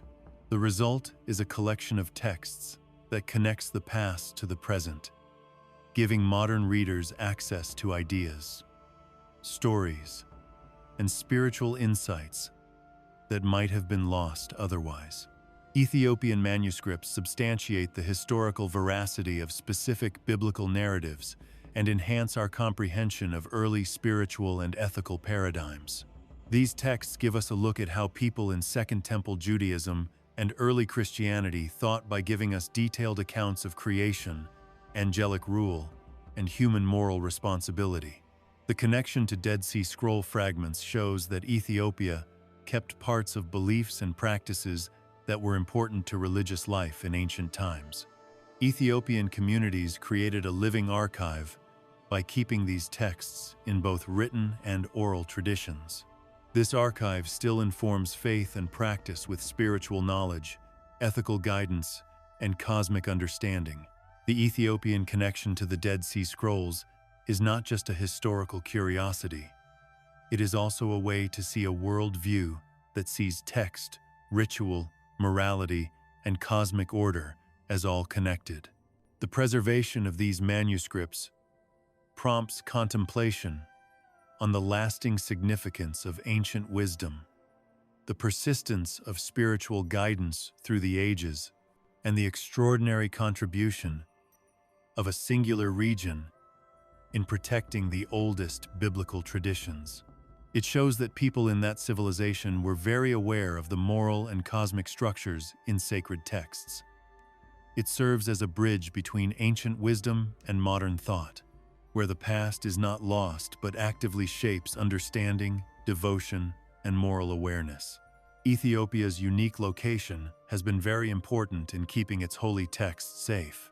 Because it was surrounded by mountains, highlands, and valleys, most of the country stayed out of the political and religious turmoil that spread across Europe and the Near East. Ethiopia maintained an extraordinary continuity of religious and cultural life, in contrast to regions subjected to invasions, conquests, or doctrinal revisions by external forces. The isolation offered both safety and stability, making it possible to copy, study, and honor sacred texts without being disturbed. Monasteries were often hidden away in remote places where monks could devote their lives to carefully copying and preserving the scriptures. The landscape itself protected a tradition that might have been lost to time. Ethiopians have always identified with their culture's love of knowledge and the Bible. From a young age, reading and writing were seen as important for spiritual and community duty. People held scribes in high regard because they were seen as keepers of divine wisdom, who had a holy duty that went beyond their own interests or fame. Their work was very hard and took a lot of time. They had to copy things over and over, pay close attention to language, and treat each word with respect because of its spiritual meaning. These scribes often lived in monastic communities where they prayed, studied, and copied texts every day. This helped everyone stay committed to keeping the sacred canon. This unbroken chain of dedicated caretakers kept the Ethiopian Bible remarkably intact for hundreds of years, keeping books and traditions that were left out or changed in other Christian lineages. Historical continuity was also very important. While many parts of the Christian world went through splits, councils, and reforms that changed the biblical canons, Ethiopia stayed true to its Orthodox tradition from the beginning. Ethiopian communities were able to resist pressures to follow external political or theological trends because they had political freedom and a strong cultural identity based on faith. This steadfastness made sure that sacred texts like the Book of Enoch, the Book of Jubilees, and the Maccabean series stayed in the canon, along with the 81-book structure that is unique to the Ethiopian Orthodox Church. Such fidelity stemmed not merely from isolation, but from a deliberate cultural dedication to the authenticity and spiritual authority of their texts. Oral tradition also played a big role in the faithful transmission of these texts. Monks and scholars would read passages out loud and write them down by hand to remember them. This two-part preservation system, which included both oral and written forms, protected against loss, misinterpretation, or corruption. Scholars have been learning these lessons for generations, making a living memory that bolstered the authority of the written manuscripts. The oral tradition kept the knowledge alive, even when physical scrolls were in danger of being destroyed by fire, decay, or other natural disasters. It was passed down from teacher to student, monk to novice, and community to community. This interaction between memory and manuscript made a strong network of text preservation that strengthened Ethiopia's role as a protector of biblical heritage. The strict scholarly culture that was part of monastic life also helped to keep the Ethiopian Bible safe. Scholars dedicated themselves to not only transcribing texts, but also to annotating, interpreting, and instructing others in their study. They knew that their work was important for all time, because it connected people to God's revelation. Each copied text was handled with care, often with prayers, purification rituals, and meditation. This respect for the physical manuscript was like the respect for the knowledge it held. Ethiopian communities made sure that their sacred texts would always be part of their daily spiritual practice. Geography, culture, and history worked together to make a safe place for sacred knowledge to grow. Monasteries in remote areas and mountain sanctuaries kept people safe. Cultural devotion and monastic discipline kept their minds and spirits faithful, and historical independence kept people from messing with the canon. These things worked together to keep the Ethiopian Bible safe for hundreds of years.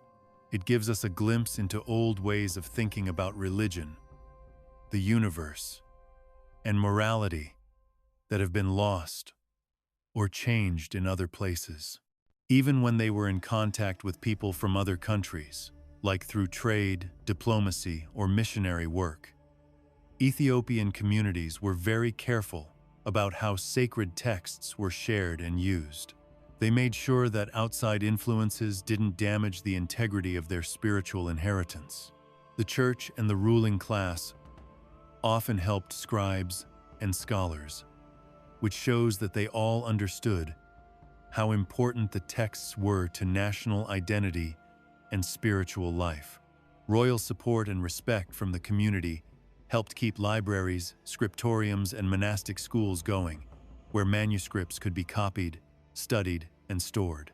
These communities became centers of preservation, not only keeping the text safe but also keeping the interpretive traditions alive that were needed to fully understand them. Without this kind of support from institutions and cultures, it might have been impossible to keep up the careful work that went into preserving Ethiopian manuscripts for hundreds of years. Ethiopia's canon was also helped by a deeply held moral belief that sacred knowledge comes with responsibilities. Every generation of scribes and scholars learned how important it was to pass on texts with respect and accuracy. People who carefully copied manuscripts didn't see it as just a job. They saw it as part of a sacred agreement. Cross-checking, talking to elders, and repeating the texts helped to reduce mistakes and make sure that both the letter and the spirit of the texts were kept. This method is very different from the way other traditions often pass down their histories, which are often broken up. This shows the intentional and disciplined attitude that protected Ethiopia's biblical heritage. Ethiopia's ability to keep texts safe from environmental threats was also helped by its geography, culture, and long history.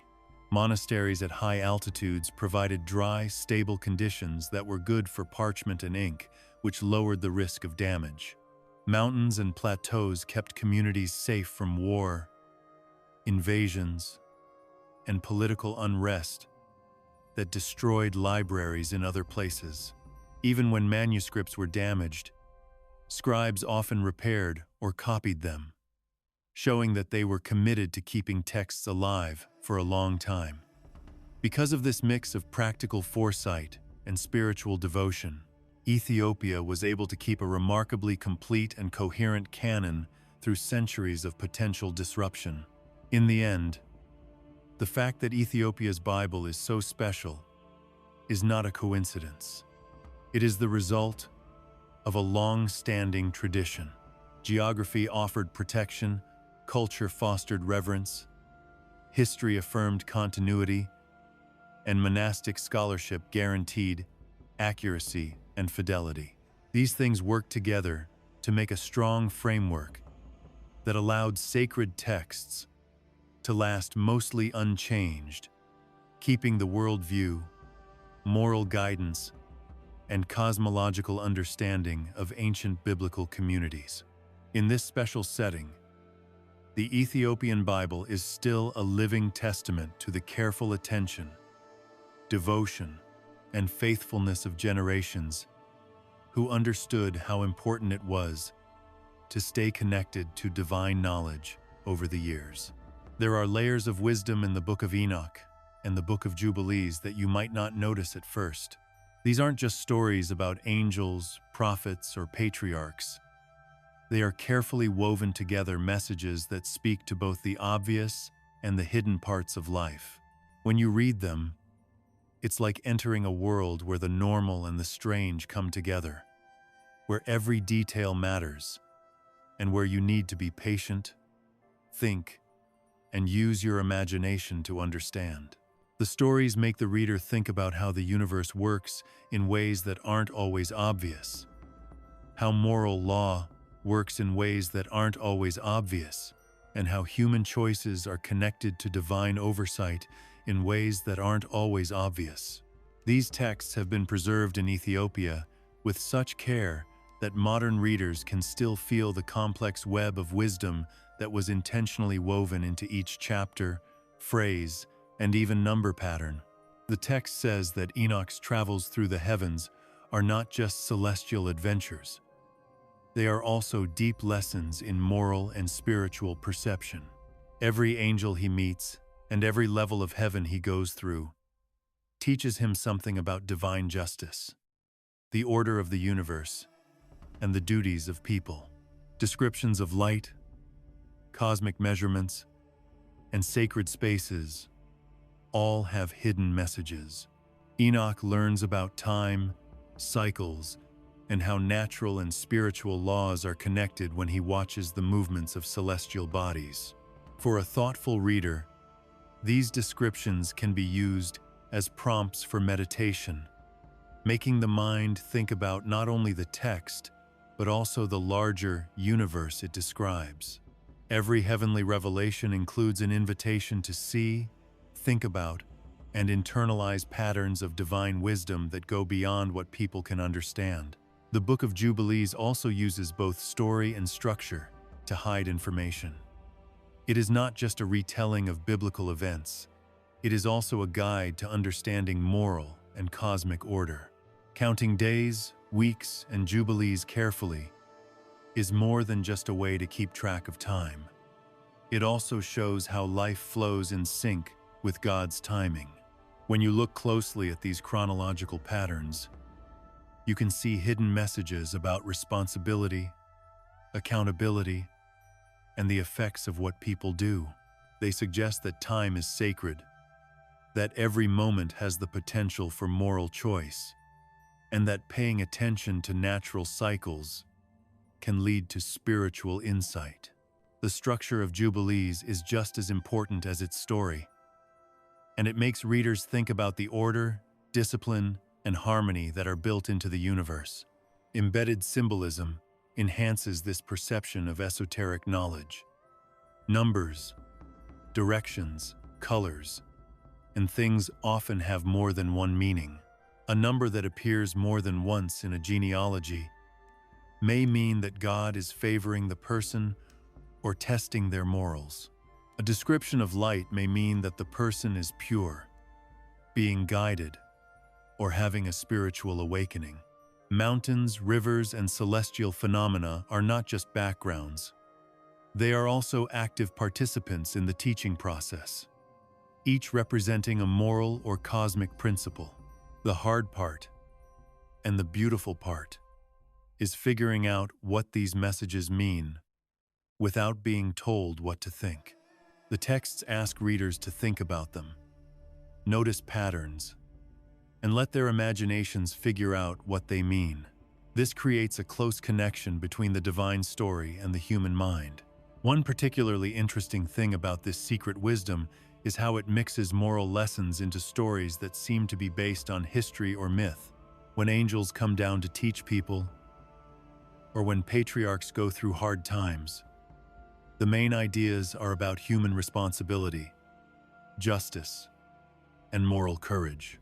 Enoch's observations of angelic behavior underscore principles that govern terrestrial conduct, including vigilance, integrity, and compassion.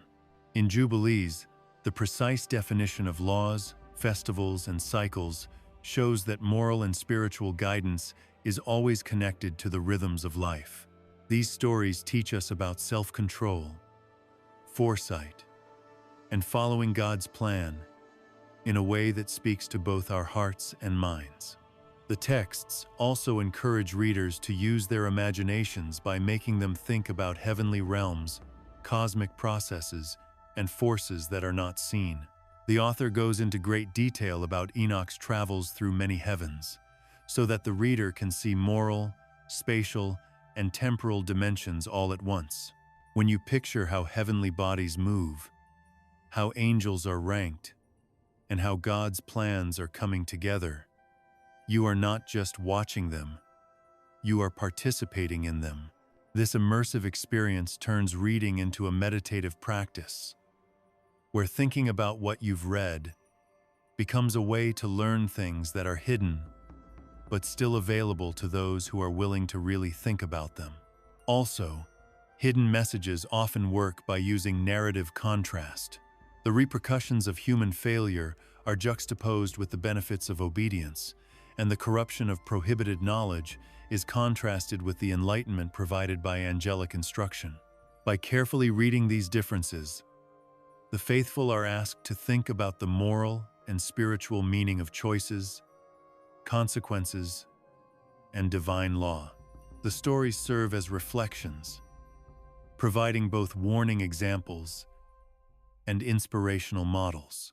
The texts contain layers of wisdom that encourage moral discernment without being too preachy.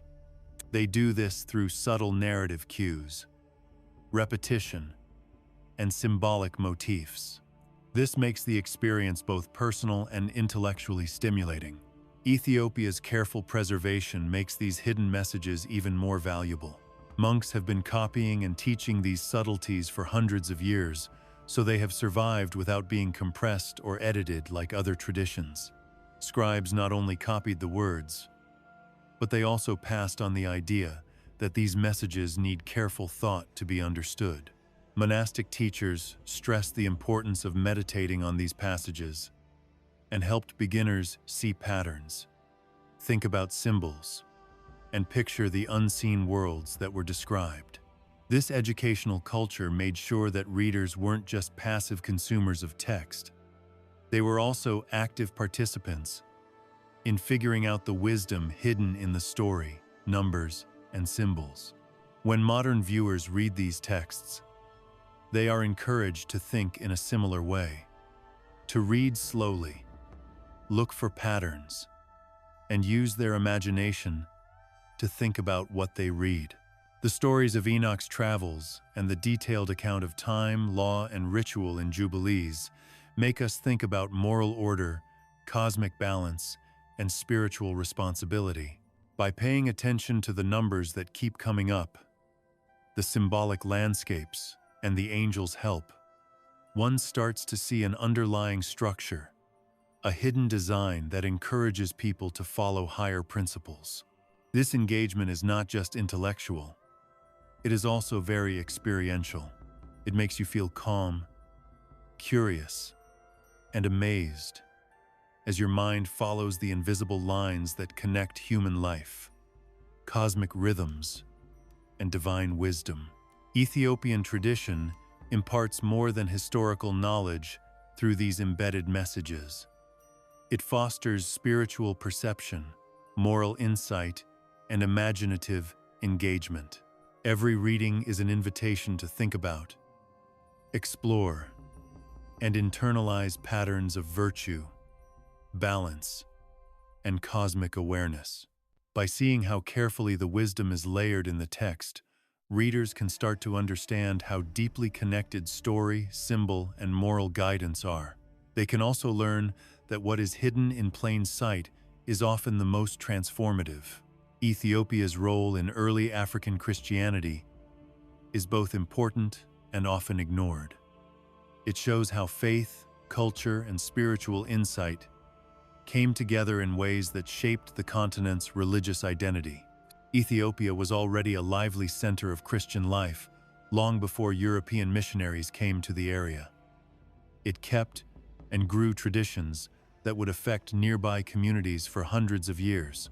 Its early acceptance of Christianity which some people say started with Philip's conversion of the Ethiopian eunuch in the New Testament, led to a spiritual culture that was deeply rooted in scripture, ritual, and community devotion. The Ethiopian Orthodox Church became a place of worship and a protector of sacred knowledge. It represented a way of believing that combined strict moral discipline with creative interaction with the divine. The monasteries that were spread out across the Ethiopian highlands were very important to this spiritual growth. These weren't just places to pray. They were also places to learn, think, and keep the scriptures safe. Monks carefully copied texts, studied the hierarchies of angels in a meditative way, and thought about the order of the universe. This created an intellectual space where the first African Christian communities could connect with the biblical worldview in its most complete form. Because of their dedication, these monasteries became places of learning, protecting the Ethiopian canon with its 81 books, which included texts that were later lost or not included in other places. This dedication made sure that Ethiopia stayed a living example of early Christian thought, able to pass on its ideas to future generations with amazing accuracy. Ethiopian Christianity had an impact on culture and society in the region, not just inside monasteries. The biblical and cosmological views preserved in the texts were very much a part of religious festivals, moral teachings, and liturgical practices. Celebrating festivals in accordance with the sacred calendar, for example, deepened the understanding of divine timing and cosmic cycles, influencing daily life and collective identity. Ethiopians experienced their faith not just as an abstract belief, but as a living, breathing framework that linked human action to divine order through these rhythms. This experiential aspect set Ethiopian Christianity apart from other early traditions by bringing together ritual, ethics, and spiritual imagination in a complete way. Ethiopia's location made it even more powerful. The region was at the crossroads of Africa, the Red Sea, and the Arabian Peninsula. It was a place where ideas, travelers, and pilgrims could pass through, which allowed Ethiopian Christianity to interact with other cultures while still keeping its own unique identity. This engagement led to a unique synthesis in which local customs, faithfulness to scripture, and spiritual imagination all worked together in harmony. Ethiopian religious thought spread to other African communities through trade routes and pilgrimage. It brought with it early Christian ethical frameworks, liturgical patterns, and scriptural interpretations that would have a lasting impact on the continent. The moral and theological viewpoints maintained in Ethiopia provided unique insights that contrasted with other early Christian traditions. The Book of Enoch and Jubilees, among others, taught people how to be moral, showed them how the universe worked, and gave them prophetic advice that helped them be more responsible in their spiritual lives and in society. These texts stressed how human actions, divine control, and cosmic rhythms are all connected. They made a worldview where morality and spiritual awareness were the same thing. This method had an effect on the theological frameworks of nearby areas, because African Christian communities learned about angels, divine justice, and the careful observance of sacred time from Ethiopian teachings. This deepened their own understanding of faith and moral responsibility. Ethiopian Christianity also played a big part in keeping oral traditions alive that went along with the written canon. People told stories about prophets, angels, and divine interventions in monasteries, homes, and community gatherings. These stories helped people learn moral lessons and become more aware of the universe.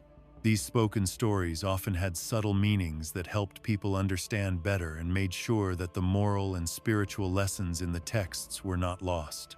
The combination of oral and written transmission made a strong cultural memory, which helped early African Christian communities develop a consistent worldview that guided their personal and communal lives. Ethiopia used art, music, and ritual to share its biblical view of the world with both the mind and the senses. Iconography showing angels, heavenly realms, and biblical events helped teach moral lessons and the spiritual hierarchy. This made it possible for people who couldn't read to learn about sacred knowledge. Chanting, liturgical hymns, and ceremonial movements that were in sync with the sacred calendar turned worship into a living experience of divine narrative and cosmic order. In these expressions, the wisdom of Enoch, Jubilees, and other texts came to life, leading the faithful in ways that went beyond just reading the texts.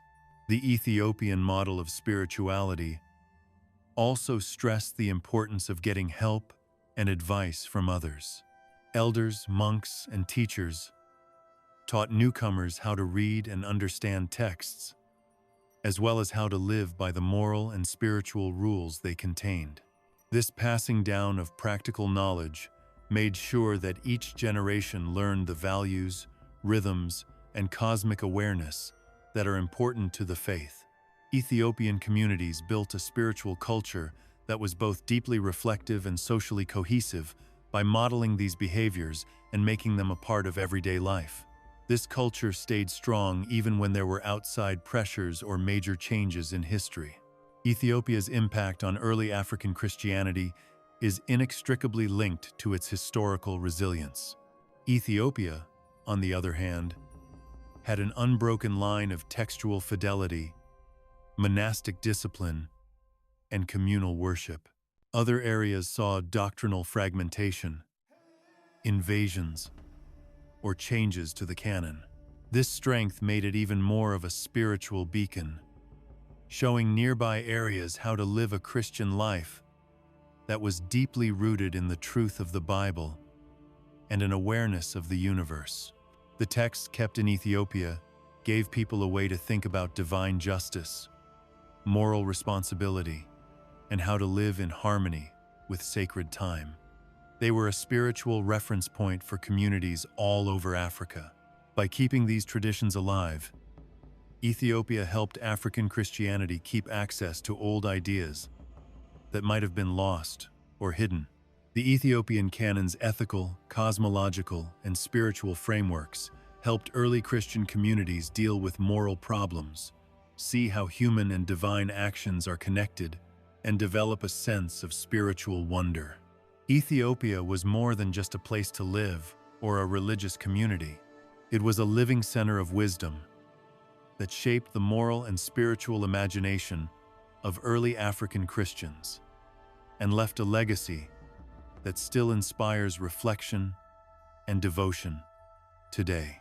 Ethiopia's preserved biblical worldview continues to resonate far beyond its borders, offering modern readers and spiritual seekers a lens through which to examine faith, morality, and the nature of existence. Ethiopia offers an almost unbroken link to early biblical thought, unlike many other places where texts were changed, lost, or reinterpreted over the years. This continuity lets people today hear ideas about divine order, human responsibility, and cosmic harmony that have been around for thousands of years. In a world that changes quickly and where morals are often unclear, these preserved insights can help us think more deeply about life's big questions. The moral lessons found in the Ethiopian canon are very relevant. Stories about angels, prophets, and good people stress the effects of people's actions, the need to be morally alert, and the fact that all beings are connected in a larger spiritual framework. These lessons are not just ideas. They are useful guides for living in a conscious and responsible way. The intentional and organized way that festivals, rituals, and sacred time are done makes people think about the rhythms of everyday life. It reminds modern audiences that spiritual practice is not separate from living ethically, but instead is part of every choice and action. Ethiopia's preservation of cosmic awareness serves as a significant reminder of humanity's position within the universe. Enoch and Jubilees are two books that show readers how celestial events, angelic hierarchies, and earthly events are all connected in a deep way. Modern science can explain how the universe works, but the Ethiopian texts give a sense of purpose and order that makes you think about more than just the physical world. They propose that human conduct, ethics, and spiritual consciousness are influenced by patterns that transcend immediate perception, prompting contemplation of the invisible frameworks that govern our existence. By reading these texts, people today can develop a sense of awe and humility, realizing the bigger picture of life, while also following moral rules. The lessons of being careful and paying attention that can be found in these preserved teachings are also very relevant in today's world, which is full of information. The ancient texts stressed being careful about moral choices, cosmic rhythms, and divine instruction. Modern readers are also reminded to be mindful when it comes to knowledge, communication, and relationships.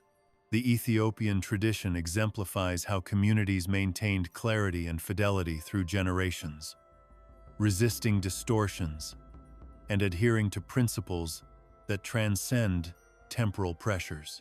This historical instance serves as a metaphor for addressing modern challenges, demonstrating that the meticulous and intentional quest for comprehension and moral conduct is indispensable, even in a markedly distinct environment. Ethiopia's canon also promotes reflective imagination as a way to practice spirituality. The colorful journeys of Enoch through many heavens, the careful counting of time in Jubilees, and the use of symbolic language throughout sacred texts all make readers think and feel. In a world where people often consume information quickly, this kind of reflective engagement offers a counterbalance, a slower, more deliberate way to interact with knowledge. Readers develop empathy, patience, and awareness by imagining angelic hierarchies, cosmic cycles, and moral landscapes. These are all qualities that are important in today's spiritual and moral issues. The moral authority found in Ethiopia's texts can also help with leadership, community life, and how people act. By looking at how early communities made justice, compassion, and accountability part of their daily lives, people today can think about how these values might affect how people interact with each other and with society as a whole. The texts show that moral failures have consequences and that good deeds help everyone get along. The stories of angels, watchers, and righteous patriarchs are not only spiritually important, they are also examples of how to act ethically, showing how ancient wisdom can be used in modern life. Ethiopia's lasting legacy also shows how important it is to protect, be faithful, and keep cultural traditions alive. Scribes, monks, and scholars worked hard to make sure that each new generation could access a coherent and complete view of the world. This example shows how important it is to be committed, patient, and disciplined in order to keep knowledge and moral guidance alive in a time when cultural memory can be weak and easily changed. For contemporary audiences, the Ethiopian canon serves as a testament to the accomplishments attainable when communities prioritize continuity, stewardship, and contemplative engagement with sacred knowledge. Also, the symbolic and mystical parts of these texts make people think about themselves and grow spiritually. Numbers, images of the heavens, and cycles of ritual have many meanings that encourage meditation, interpretation, and creative engagement. Readers are encouraged to think about their own morals and spirituality by interacting with these symbols. They should think about how their choices, intentions, and actions fit into a larger cosmic picture. This method fosters a sense of moral and spiritual duty, reminding modern audiences that even routine choices contribute to broader patterns of consequence and harmony. The preserved Ethiopian worldview illustrates the coexistence of faith, culture, and cosmic awareness in harmony. The texts do not see spirituality as separate from everyday life.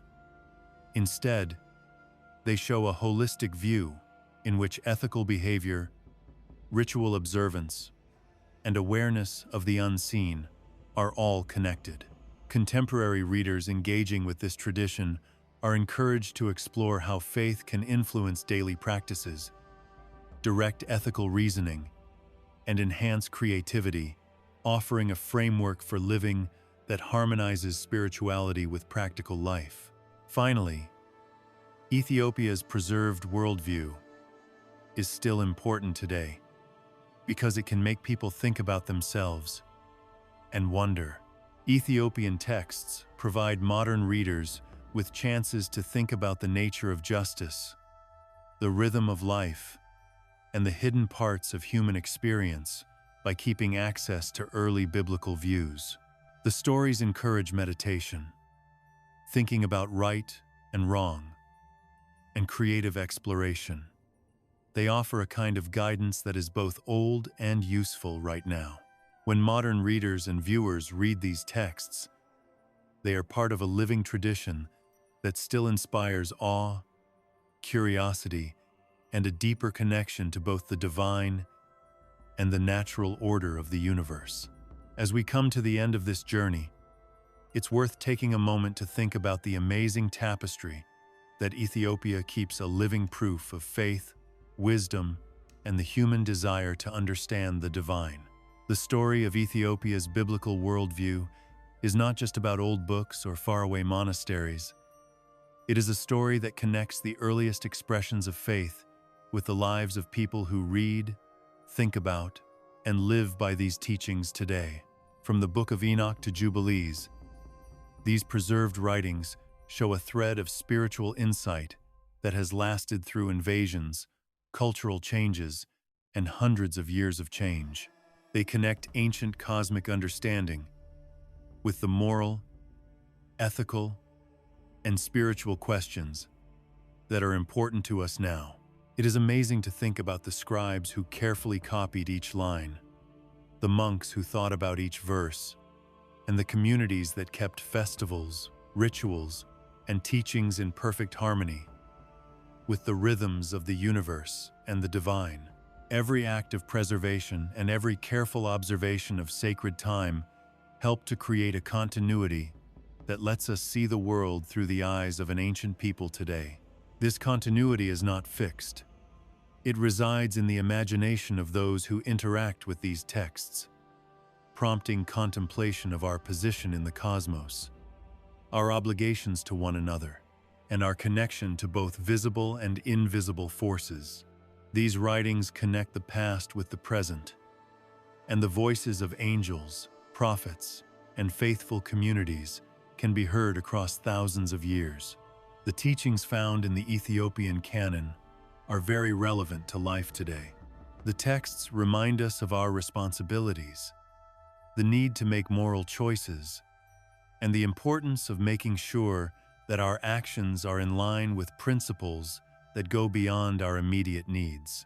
This is especially important in a time of rapid change, uncertainty, and moral complexity.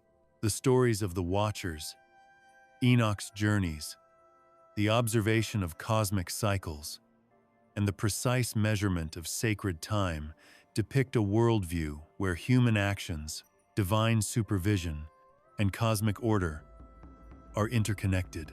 These lessons inspire both contemplation and purposeful living, reminding us that even in contemporary society, choices have repercussions. Rhythms are significant, and awareness of the invisible can inform our moral choices. The sense of awe and wonder that these texts create is just as important. The depictions of celestial realms, angelic hierarchies, and cosmic order elicit a sensation that is simultaneously intimate and expansive, compelling the reader to contemplate the infinite. This sense of awe is not just pretty, it teaches us a lot. It teaches us to be humble, patient, and respectful of the mysteries of life. When we read these stories, we are reminded that life is bigger than what we can see, that every moment is part of a rhythm that is bigger than us, and that understanding is as much about the heart as it is about the mind. The preserved Ethiopian worldview encourages us to develop a reverent curiosity and a careful awareness of how human actions, moral choices, and cosmic design interact. These texts also talk about how strong community and cultural continuity are. The Ethiopian Orthodox tradition illustrates that spiritual insight is both individual and communal. Monastic guidance, communal rituals, and the collective observance of sacred time preserve these teachings for posterity. In our modern lives, this reminds us how important it is to have communities that encourage thinking, moral action, and sharing knowledge. Like the monks and scribes who protected, interpreted, and lived by these texts, we can also make spaces through study, conversation, or shared practice that keep and pass on knowledge from one generation to the next. The combination of morality, cosmic awareness, and spiritual practice in Ethiopian texts shows how to bring together what you do with what you think and feel. The cycles of festivals, the moral lessons in stories, and the cosmic patterns in Scripture all show that spiritual life is not separate from everyday life, but is very much a part of it. In today's world, where routines and responsibilities can sometimes seem meaningless, this point of view encourages mindfulness, reflection, and a conscious alignment with the values that guide ethical and purposeful living. It is an invitation to see the holy in everyday things, the divine in everyday choices, and the wisdom that has lasted through the ages. This exploration also reminds us that keeping knowledge alive is a hopeful thing to do. Ethiopia's careful preservation of its biblical canon allows modern audiences to learn about early ideas about faith, morality, and the universe's order, which may have been lost in other traditions. It is awe-inspiring to think that these voices have been heard for hundreds of years, crossing time and space, and letting modern readers connect with wisdom that was first spoken in far-off places and ancient skies. This continuity supports the idea that spiritual and moral understanding is eternal, and that people's efforts to keep, honor, and pass on knowledge create a legacy that goes far beyond the individual. Lastly, the story of how Ethiopia kept its biblical worldview makes us think about how we relate to the sacred. By thinking about the angelic hierarchies, cosmic cycles, moral lessons, and imaginative visions that these texts have kept, we are pushed to think about our role in the world, our duties to each other, and our ties to things that are bigger than us. These ancient writings are full of awe, wonder, and careful attention. They make me want to live a gentle, thoughtful life where curiosity, respect, and moral awareness all work together.